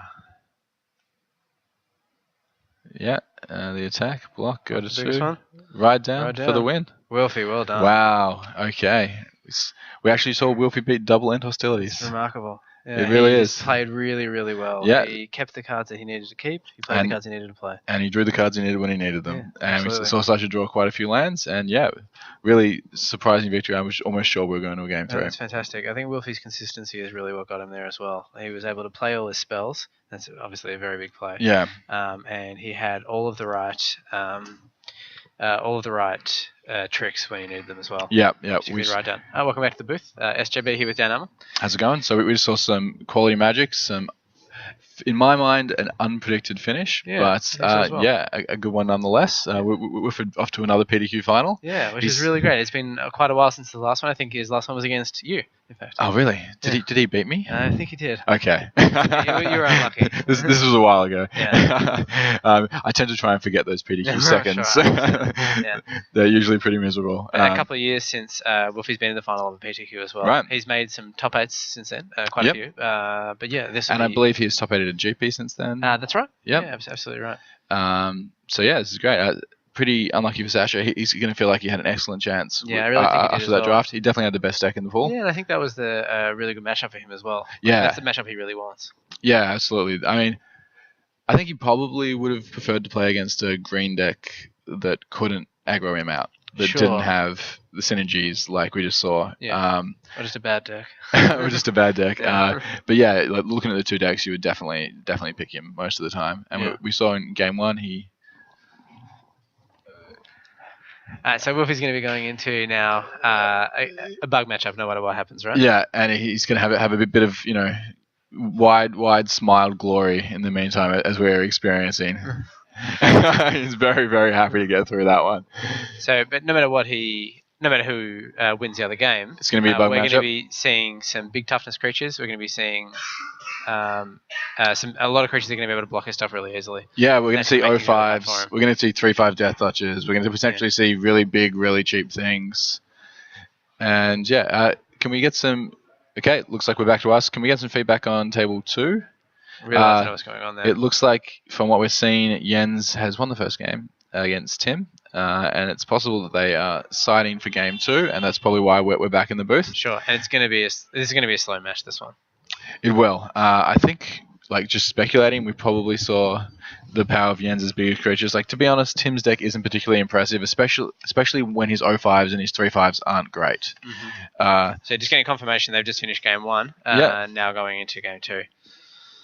Yeah, so, and because Tim is really low on removal, the key tree invocation is probably going to make a really big creature. Yeah, I think so as well. And that's just going to make his 5/5s even less impressive.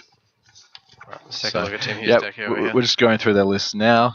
We see, okay, so Jens is playing a 17 land deck.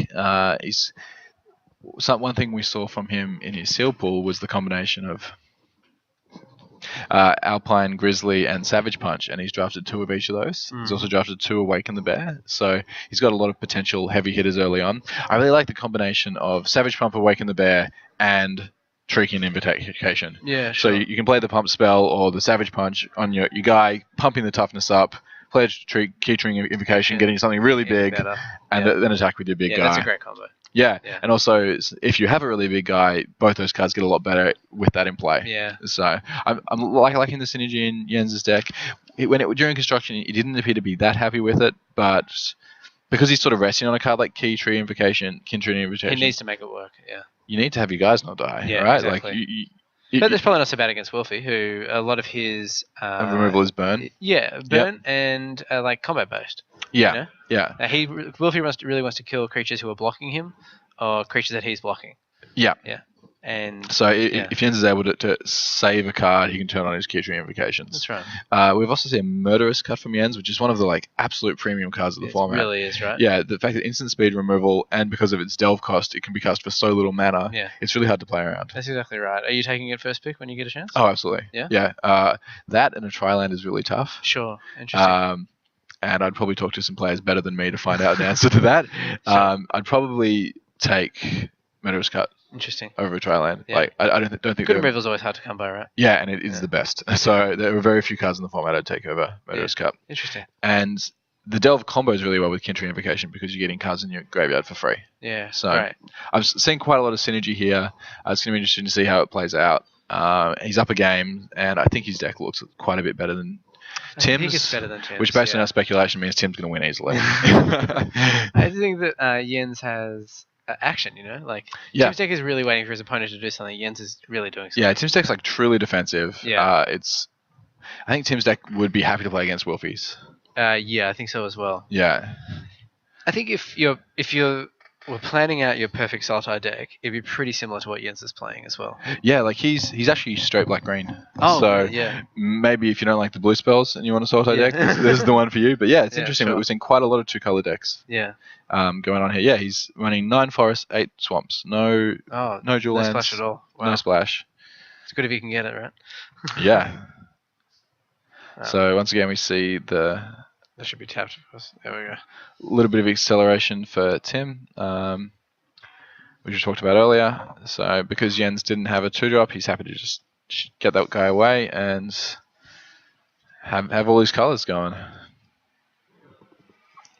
So Jens with Forest Swamp Go, which isn't uncommon. I'm not seeing a lot of 2-drops in his deck. He does have a Teemo Charger that he might be happy to run out. The Archer's Parapet is the 2-drop that he really wants to get out there because it means you can Kin Tree on 30. Yeah, the Archer's Parapet is excellent in his deck. Fantastic card. I think if you could say how many Archer's Parapets would you play Jens, you'd probably say 4. I think so. But 3 Kin Tree Invocations, he really wants to be doing that turn 2, 3. Maybe you'd say 6. Who knows? But he's got 1. He hasn't drawn it. So we're going to see some slightly fairer magic from him this time. And they certainly compound well as well. Oh, they really do. Yeah. Alpine Grizzly, the Morph Plus. Mm-hmm. And we see Tim holding a Sultai Charm and choosing not to use it, which is kind of interesting. I guess he's planning to have some mana available. All right, 2-8. 2-8. 2-8. The big boy. Now that's something you want Kin Tree Invocation for. Absolutely. This card has the glory title of the biggest ass in the format. It absolutely does. Also, usually the biggest ass in the sideboard. Mm-hmm.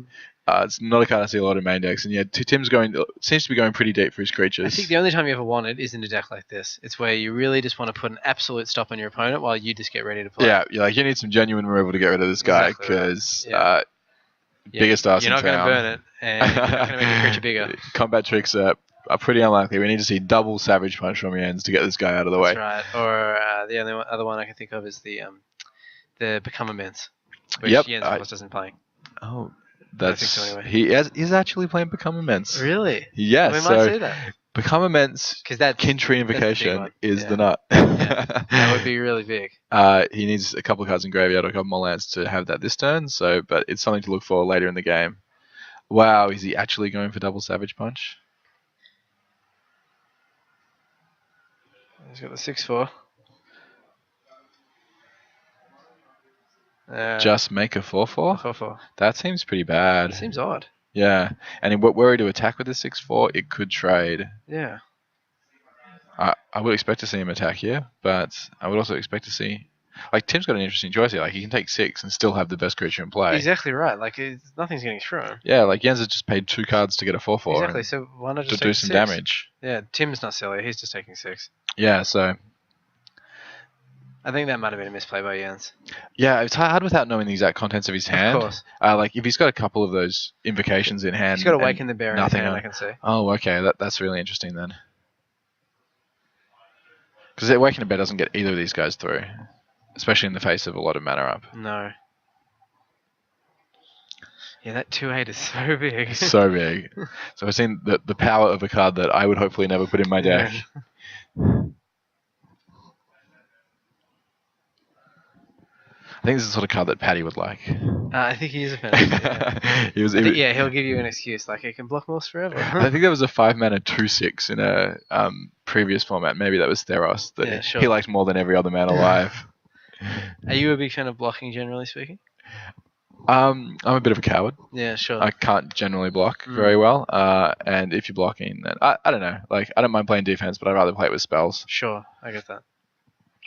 And something like a 2/8 in a format where you can pay 5 mana, like you can play a morph and have it be anything. And yeah.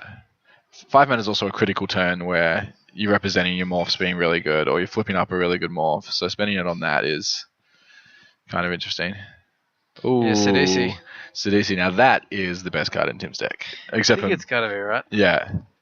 And he's showing a creature. So we're gonna get 5 power for 4 mana. Woolly locks it on, and if he can attack with it profitably, there's possibly more zombies to come. Yeah, this is going to make Jens' life really difficult. Yeah. Jens knows that if Tim ever gets a window to attack, it could be potentially really good. We've also seen Tim play look at the top 5, scout the borders or whatever that thing is, which is potentially another way to get another way to get a 2/2.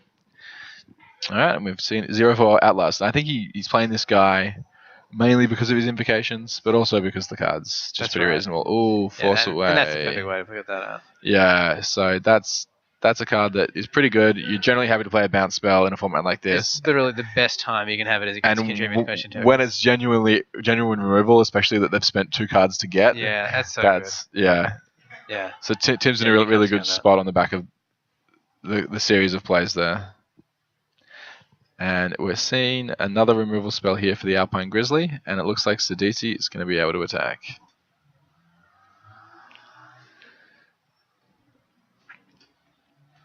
Yeah, in comes the team. We get Sidisi trigger. Yep. And we do have creature. There's a creature.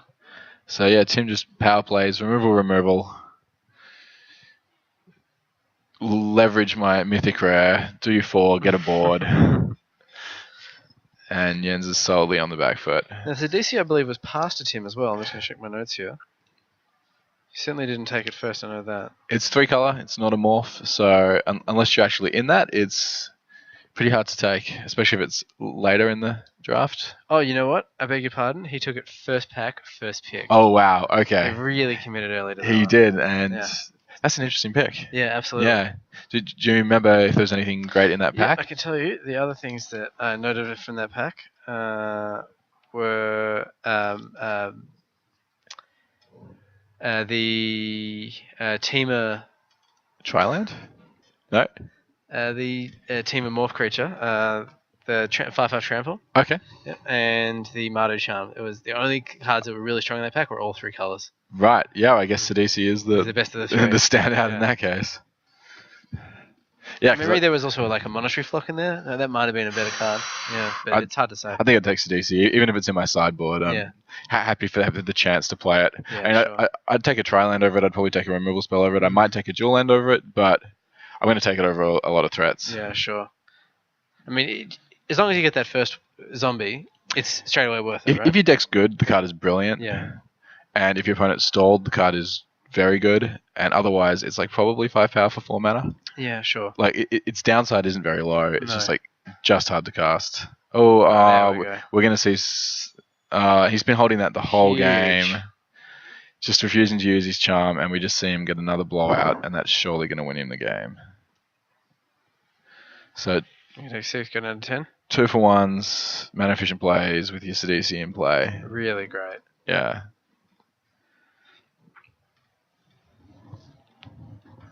Yeah, I was interested when he used the 6-cost sorcery speed removal on a Alpine Grizzly instead of the charm, and this is just that pain off. That's where you want to see it. Yeah. Alright, we see a 4-mana 3/3. No white sources in his deck, so he's just playing Grizzly. He's just playing Hill Giant. Hill Giant right here. And we'll always trade off with the Sidisi. Yeah, and Tim's like, cool, I've got a bunch of 2/2s. I'm probably pretty happy to trade 3 mana up, which means Jens's creature isn't going to be better than a 2/2. I'm just canning his library, make sure that he can afford to get one. Yeah, right, and the push. And yeah, we do want to trigger, and we are getting another 2/2.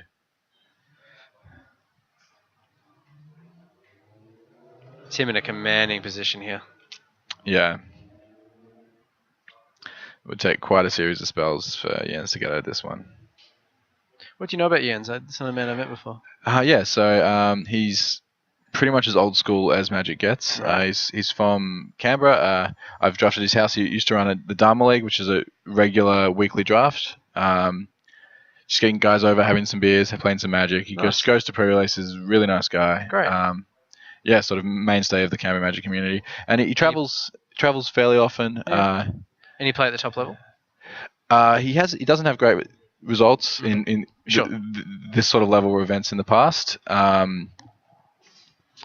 Yeah, from memory, I don't know his best finishes in GP. I wouldn't be surprised if he's got some GP top 16s and things like that. Sure. But conceding there anyway. Yeah, showing here his morph was Sagu Archer. Yeah, we're going to see a game 3. He's also a very deliberate player. Really thinks things through. Isn't afraid to take time to try and get it right. So risk taker. Or type play. He tries to think through it all and tries to make the best decision. I wouldn't categorize him as especially offensive or defensive. Okay. Massive preference for limited. Really not that into constructed.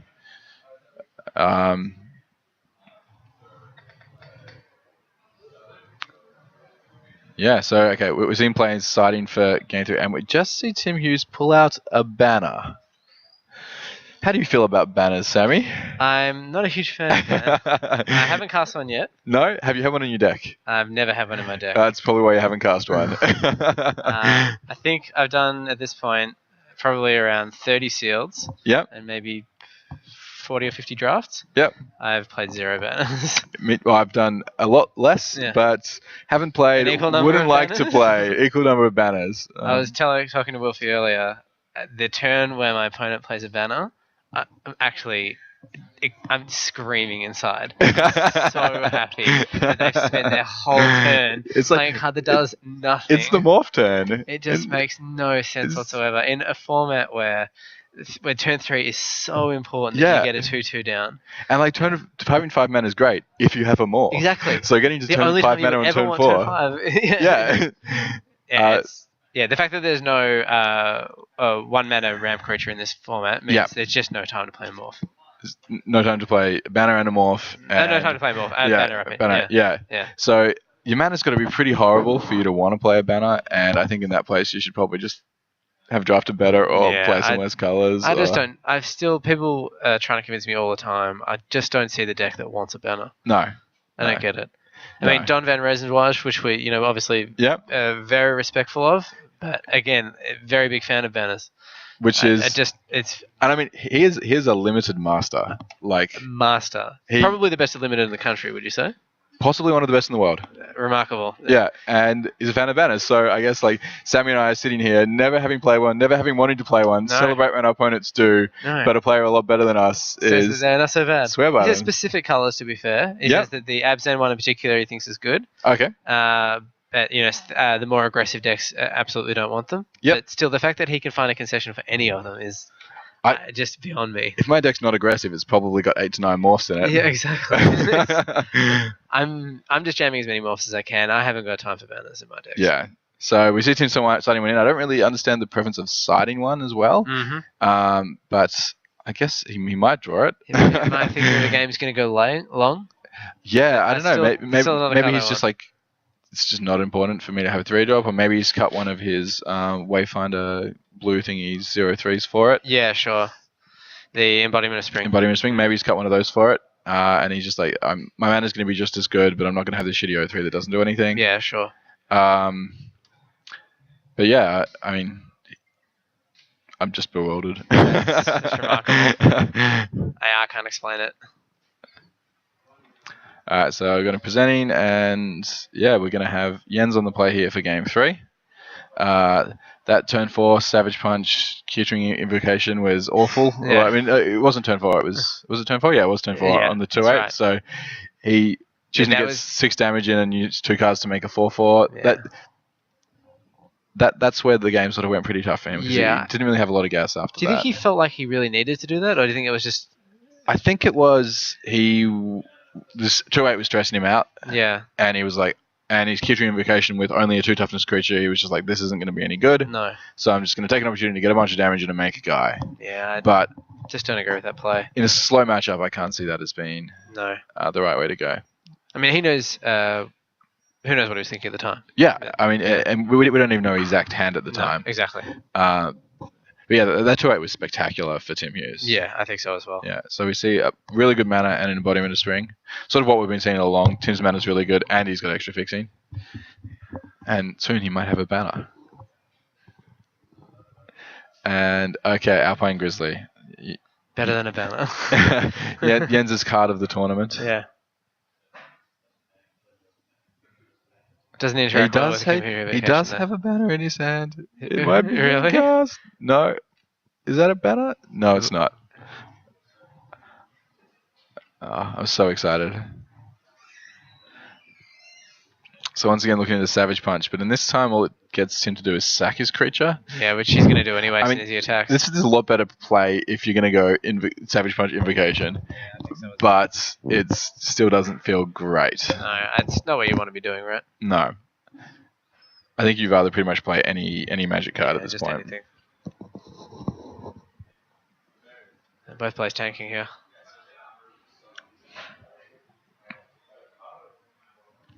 So Jens can be fairly comfortable that if he attacks, Tim will block and sack.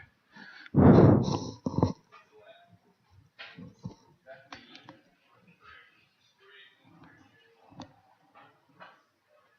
no, he's going the Savage Punch play.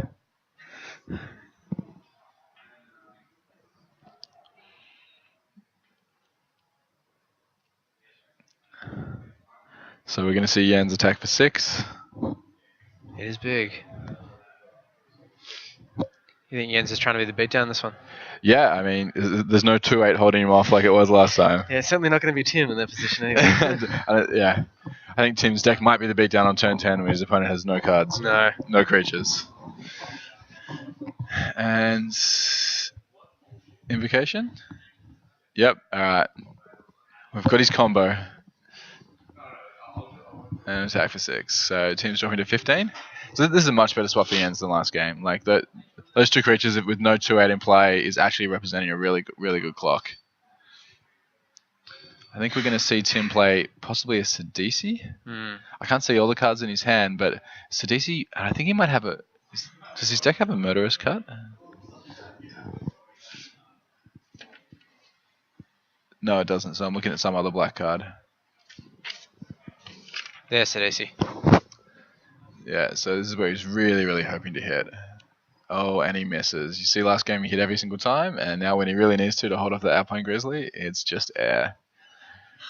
So that is a crucial flip of Sidisi. He really needed to see it. He really did. Particularly if Jens finds a way to get rid of it now. Yeah. It's been just an absolute time walk. If Jens has fuel, it doesn't even really need it. It's just a bash you for 8. I mean, Tim can't afford to block because he has to get a 2-2 off that to get in the game. Has to. Although on the other hand, like if Jens plays a blocker then he can't attack, maybe he was better trading it for a 4-2. This is a tough spot.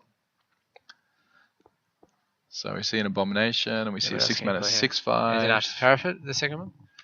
I think it's the 6-mana 6/5. Oh, sure. I beg your pardon. The card that is enormous and doesn't have morph. Yeah.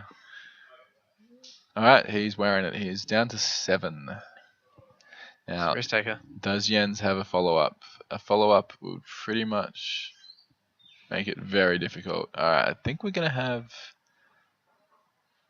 It's a baboon, an ape, a monkey. That's a very good card right now. Yeah. 3 4 power guys when your opponent's on 7.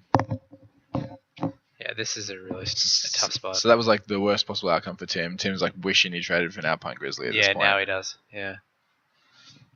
Looks like we might have a Parapet and a Morph to... Tim's not even hitting the land. Oh, he can play a Delve 3/5 Death Touch, which is actually awesome here. Like, genuinely awesome. Yeah, it makes things really hard for his opponent. Yeah, with 4 power guys, Jens doesn't have good attacks. He's pretty much looking for... Jens is going to need a spell to finish this game rather than not. Yeah, we're going to go for this trigger. Yeah. He gets there. So what he's going to be able to do here is cast the Delve creature for just 1 mana. It's got 7 or 8? 8. I believe he has 7 cards in his bin. Sure.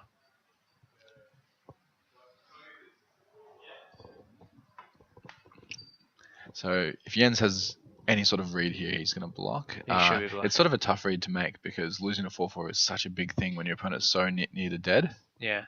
7 cards in Tim's graveyard we're reading now. So yeah, Jens taking 3. I think that's a reasonable play. It's working out really poorly for him because Sidisi was just attacking to get cards in the bin. Yeah. It's working out really poorly, but I think it's a reasonable play nonetheless. Yeah, Tim's come back well. Yeah, and a 3/5 and a 0/5, and this is all stabilized up. Yeah, so this is really much better now. Quite a few things. They're actually at parity now. Yeah, Jens like legitimately needs something to finish this game rather than just previously relying. where he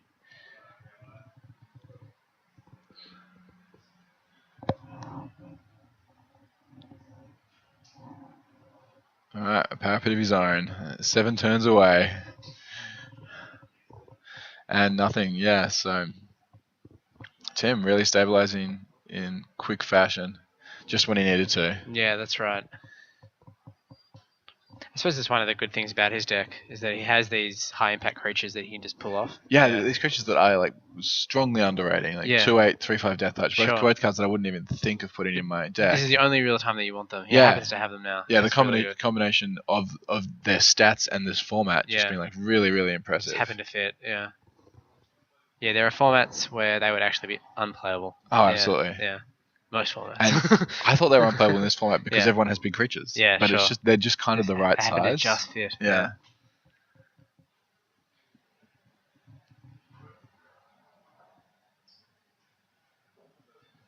Coming in again. Sidisi filling up that graveyard. Creature? Missing. Oh my goodness. Very unlucky. 9 cards down, 1 creature, and 4/4 just jumping in the way. Sidisi biting the dust. So Tim's obviously needing that fuel for another 3/5, I believe.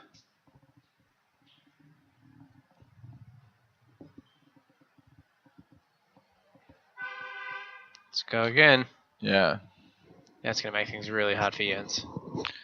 So at the moment we're looking for a Roar of the Challenge, just wins in the game. A Become Immense goes pretty close, given that Mandrills has Trample. Yes. So there are some genuinely good draws for him.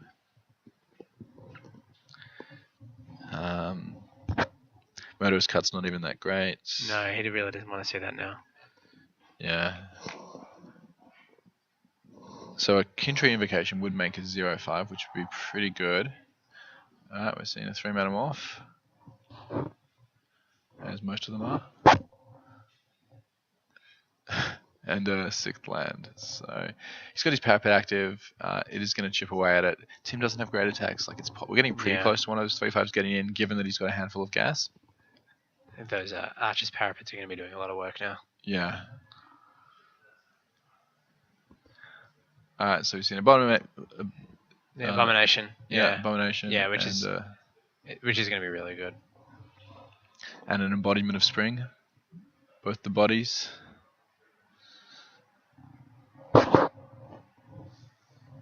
And yeah, 3/5's coming in. He's decided that because there's not even a 1-for-1 trade that Jens can make. Yeah, it's just so bad for him.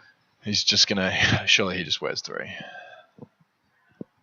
The issue is that you're gonna be taking 3 every turn. Yeah, that's really it. Sucks to know that. It doesn't stop. Yeah. And Tim also realizing that he doesn't have all the time in the world, that Parapet's gonna peck away. There are some green cards to kill you out of nowhere. That's right. So. Yeah, we're just seeing him add to the board. He's up to 7 creatures now. Looks like, yeah, he's getting drained for 1. So that Parapet is... That's a card that, it's been really impressive. Yeah. In a format with no 2-drops.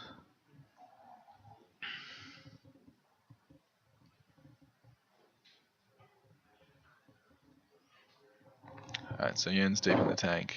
He knows there's cards in his deck that can just win in this game. Yeah. But he feels it slipping away. Oh, and a forest. That's probably not one of them.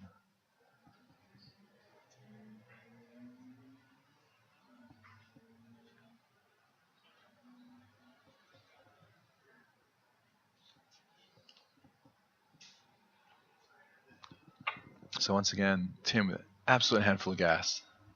I guess what happens when you're sitting there with 5 land on turn 10. That's right. And yeah, he's considering sending in both his death touches. He knows that Yen still doesn't have a good block, and his board's so clogged up, he doesn't really need them on defense anymore. He's also got a Force Away, which is probably going to win him this game. Yeah, I think that's really good right Both now. of Yen's out with Become Immense and with Roar of the Challenge are really, really poor against a bounce spell. Yeah, that's exactly right.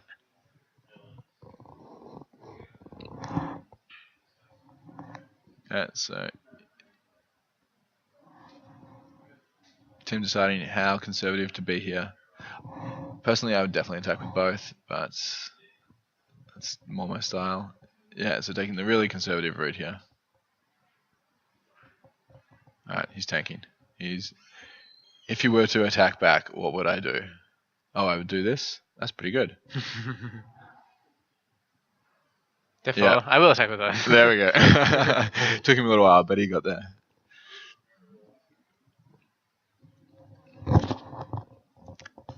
So if Jens has I don't think there's a lot of morphs that could be that would even trade 1 for 1 here. No. Is it 2/5? I don't think there's anything. Yeah, well, we're having a look through 3/5. 3/5 or 2/5? The reach guy? The death touch. 3/5. 3/5. So he's pretty much looking for a 5/3. If he has any of the 5/3s, yeah, that's the only one I can think of. The Bond Bonkin, which he doesn't yeah, he is not. So yeah, I believe he's just wearing it. Yeah, the only thing he could do is he could Savage Punch. That's a sorcery, right? Yeah, sure. He couldn't do it as a combat trick. Yeah. But at least he'd be a way of getting rid of it. Yeah, so draining you for 1. Going to go 5. And what do we got here? We got an archer? We got an archer. Okay.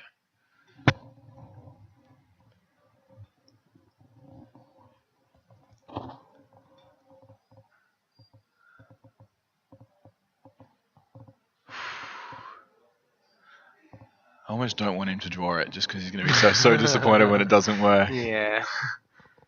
Poor boy.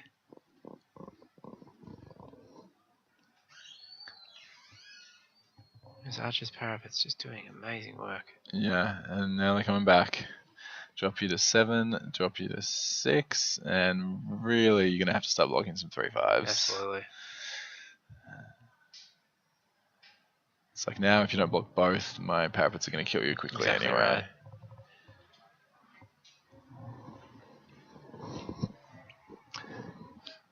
That Force Away, which actually isn't in Tim's main deck, I guess because he's so slow, he's not thinking he needs it to stabilize, but he started it in and it's just been fantastic. Yeah, exactly. He's so comfortable. It's just locking it up, right? It's just no fear.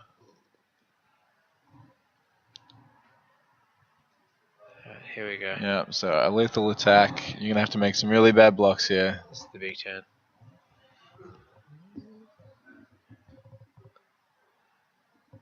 Because it's got Death Touch, it's going to kill both his blockers. Yeah, that's right. Needs 2 creatures to get 5 power, and that's just a really bad spot.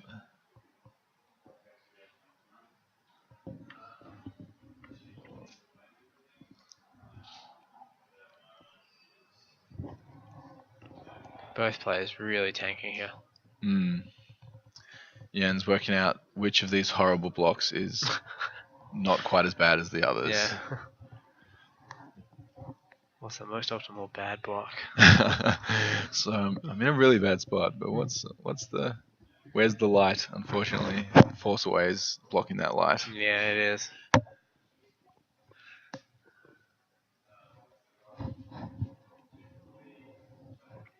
Yeah, so we've got his 2 worst creatures jumping in front of 1. The other's potentially coming through. Maybe. He's realizing that his parapet can't race anymore, so he might be chucking that under the bus.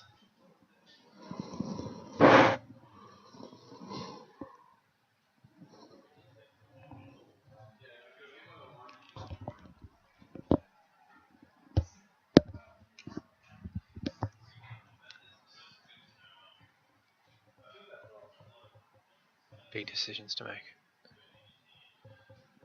So best case scenario, he's left himself with, so he can drain, and he can leave himself with 2 4/4s, and then were he to draw his Roar of the Challenge, he would see that that would be lethal. So I think that that's a line that he's probably considering here, is if I make this play and drain you, then I potentially have a card to win the game. We know it's not going to work, but he doesn't, so the right play here is to play to your outs. And yeah, so I would expect to see that parapet jump in front of the 3/5.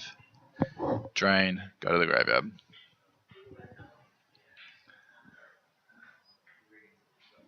The other option is you take 3, you drop to 3, and you know that you die on Tim's next turn. Oh, okay. Both his 4/4s are getting in there. Serious. Okay, so he's willing to trade his 4/4 creatures for these 2 3/5s. But he might force away the token though. That's true. Which would be really good for Jens. Yeah.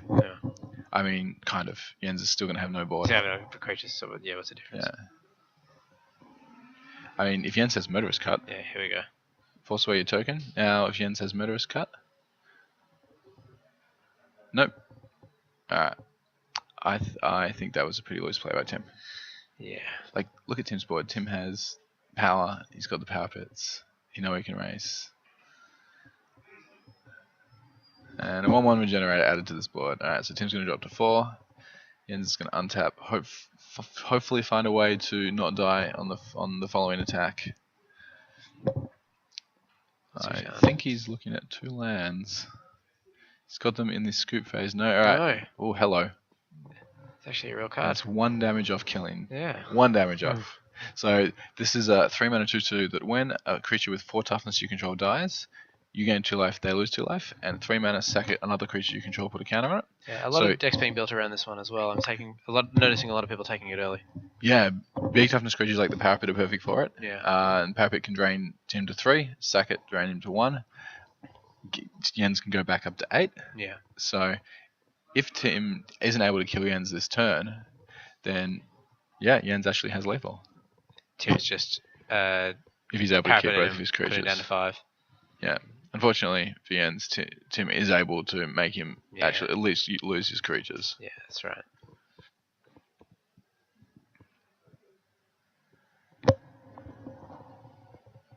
So that 3/5's got to be blocked because it's lethal. He can't afford to take 3 damage.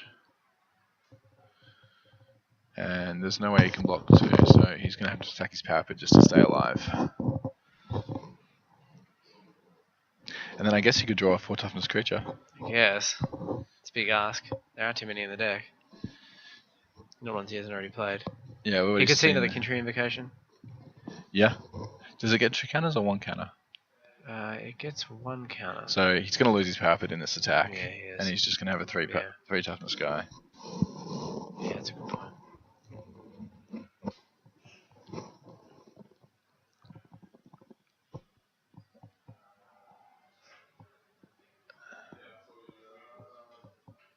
Alright, so we see some attacks. I'd expect the 2/2 to block a 2/2 and become a 3/3. That's right. And oh, Jens doesn't have a 3rd black source. He can't both drain with his Parapet. Right. Alright, I suppose the difference between Tim being on 1 and 2 isn't significant. That is huge. Yeah.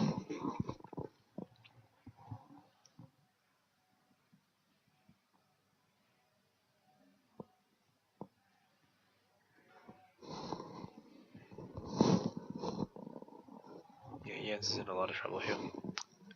Yeah, I'm looking through his list and I'm trying to work out how many outs he has, and it's not great. Hey, we're on 4-camera view. You can see Jens deep in the tank there. Tim really sweating it out. He can smell the PTQ final. He knows this. He can smell Wilfie. Oh, an amazing aroma it is. Jens, hands on head, working his way through this play. How can he do this? Okay, so block there, block there.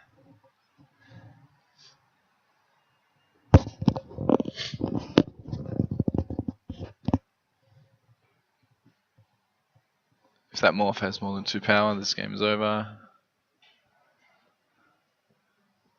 Alright, revisiting his blocks.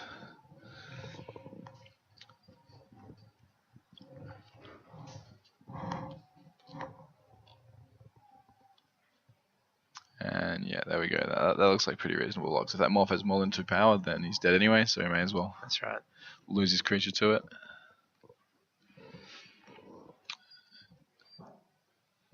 Okay, so Tim's got priority. I don't expect he'll use it. And then Jens will need to sack his wall and drain him.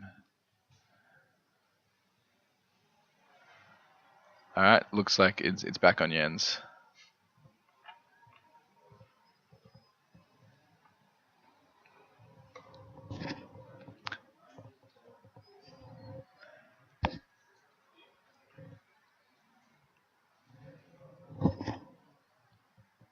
Yeah, sack your parapet.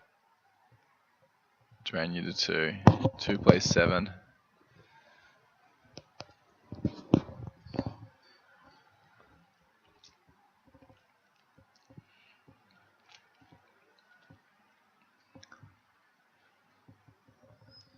And if there's no other effects, Jens is going to drop to 4 from this attack. That's right.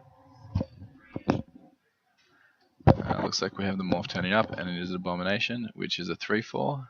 And I believe there are no more outs. No, I don't think there's anything now.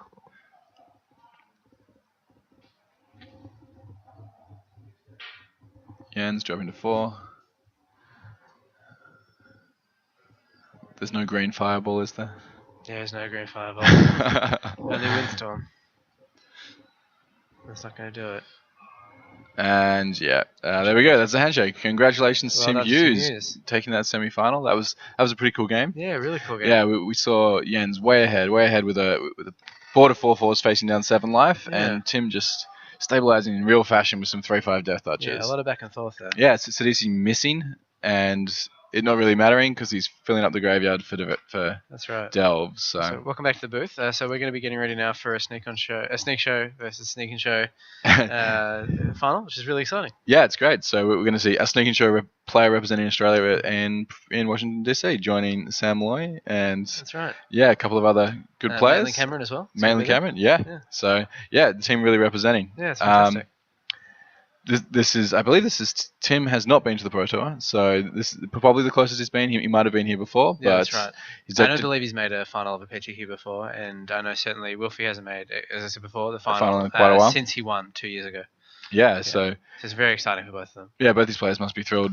Yeah. To be getting this close, and not knowing that one of them will be going. Yeah. Who you got in this final? I have to go with Wilfie. I think his deck has more gas. I think that it has a set vision on what it is he's trying to achieve, and I think that his card quality is higher. Yeah, when I looked at Tim's deck, I thought card quality was terrible. Mm-hmm. I've seen all those cards that I really don't rate just performing well above expectations. But end of the day, I think Wilfie does have good cards, and you got to go with a better player as really, well, right? I mean, without taking anything away from Tim, he's played really, really well, and he's definitely very talented. Saying that Wilfie's a better player isn't saying that Tim's bad. It's saying that Wilfie's one of the best players in this country. Exactly right. Yeah. All right, so we might take a. Yeah, I think it'd be really good to take a quick break. Yeah, we're gonna take a quick break. We're gonna be back and come back with the finals. Yeah, so we'll see you soon. Thanks heaps.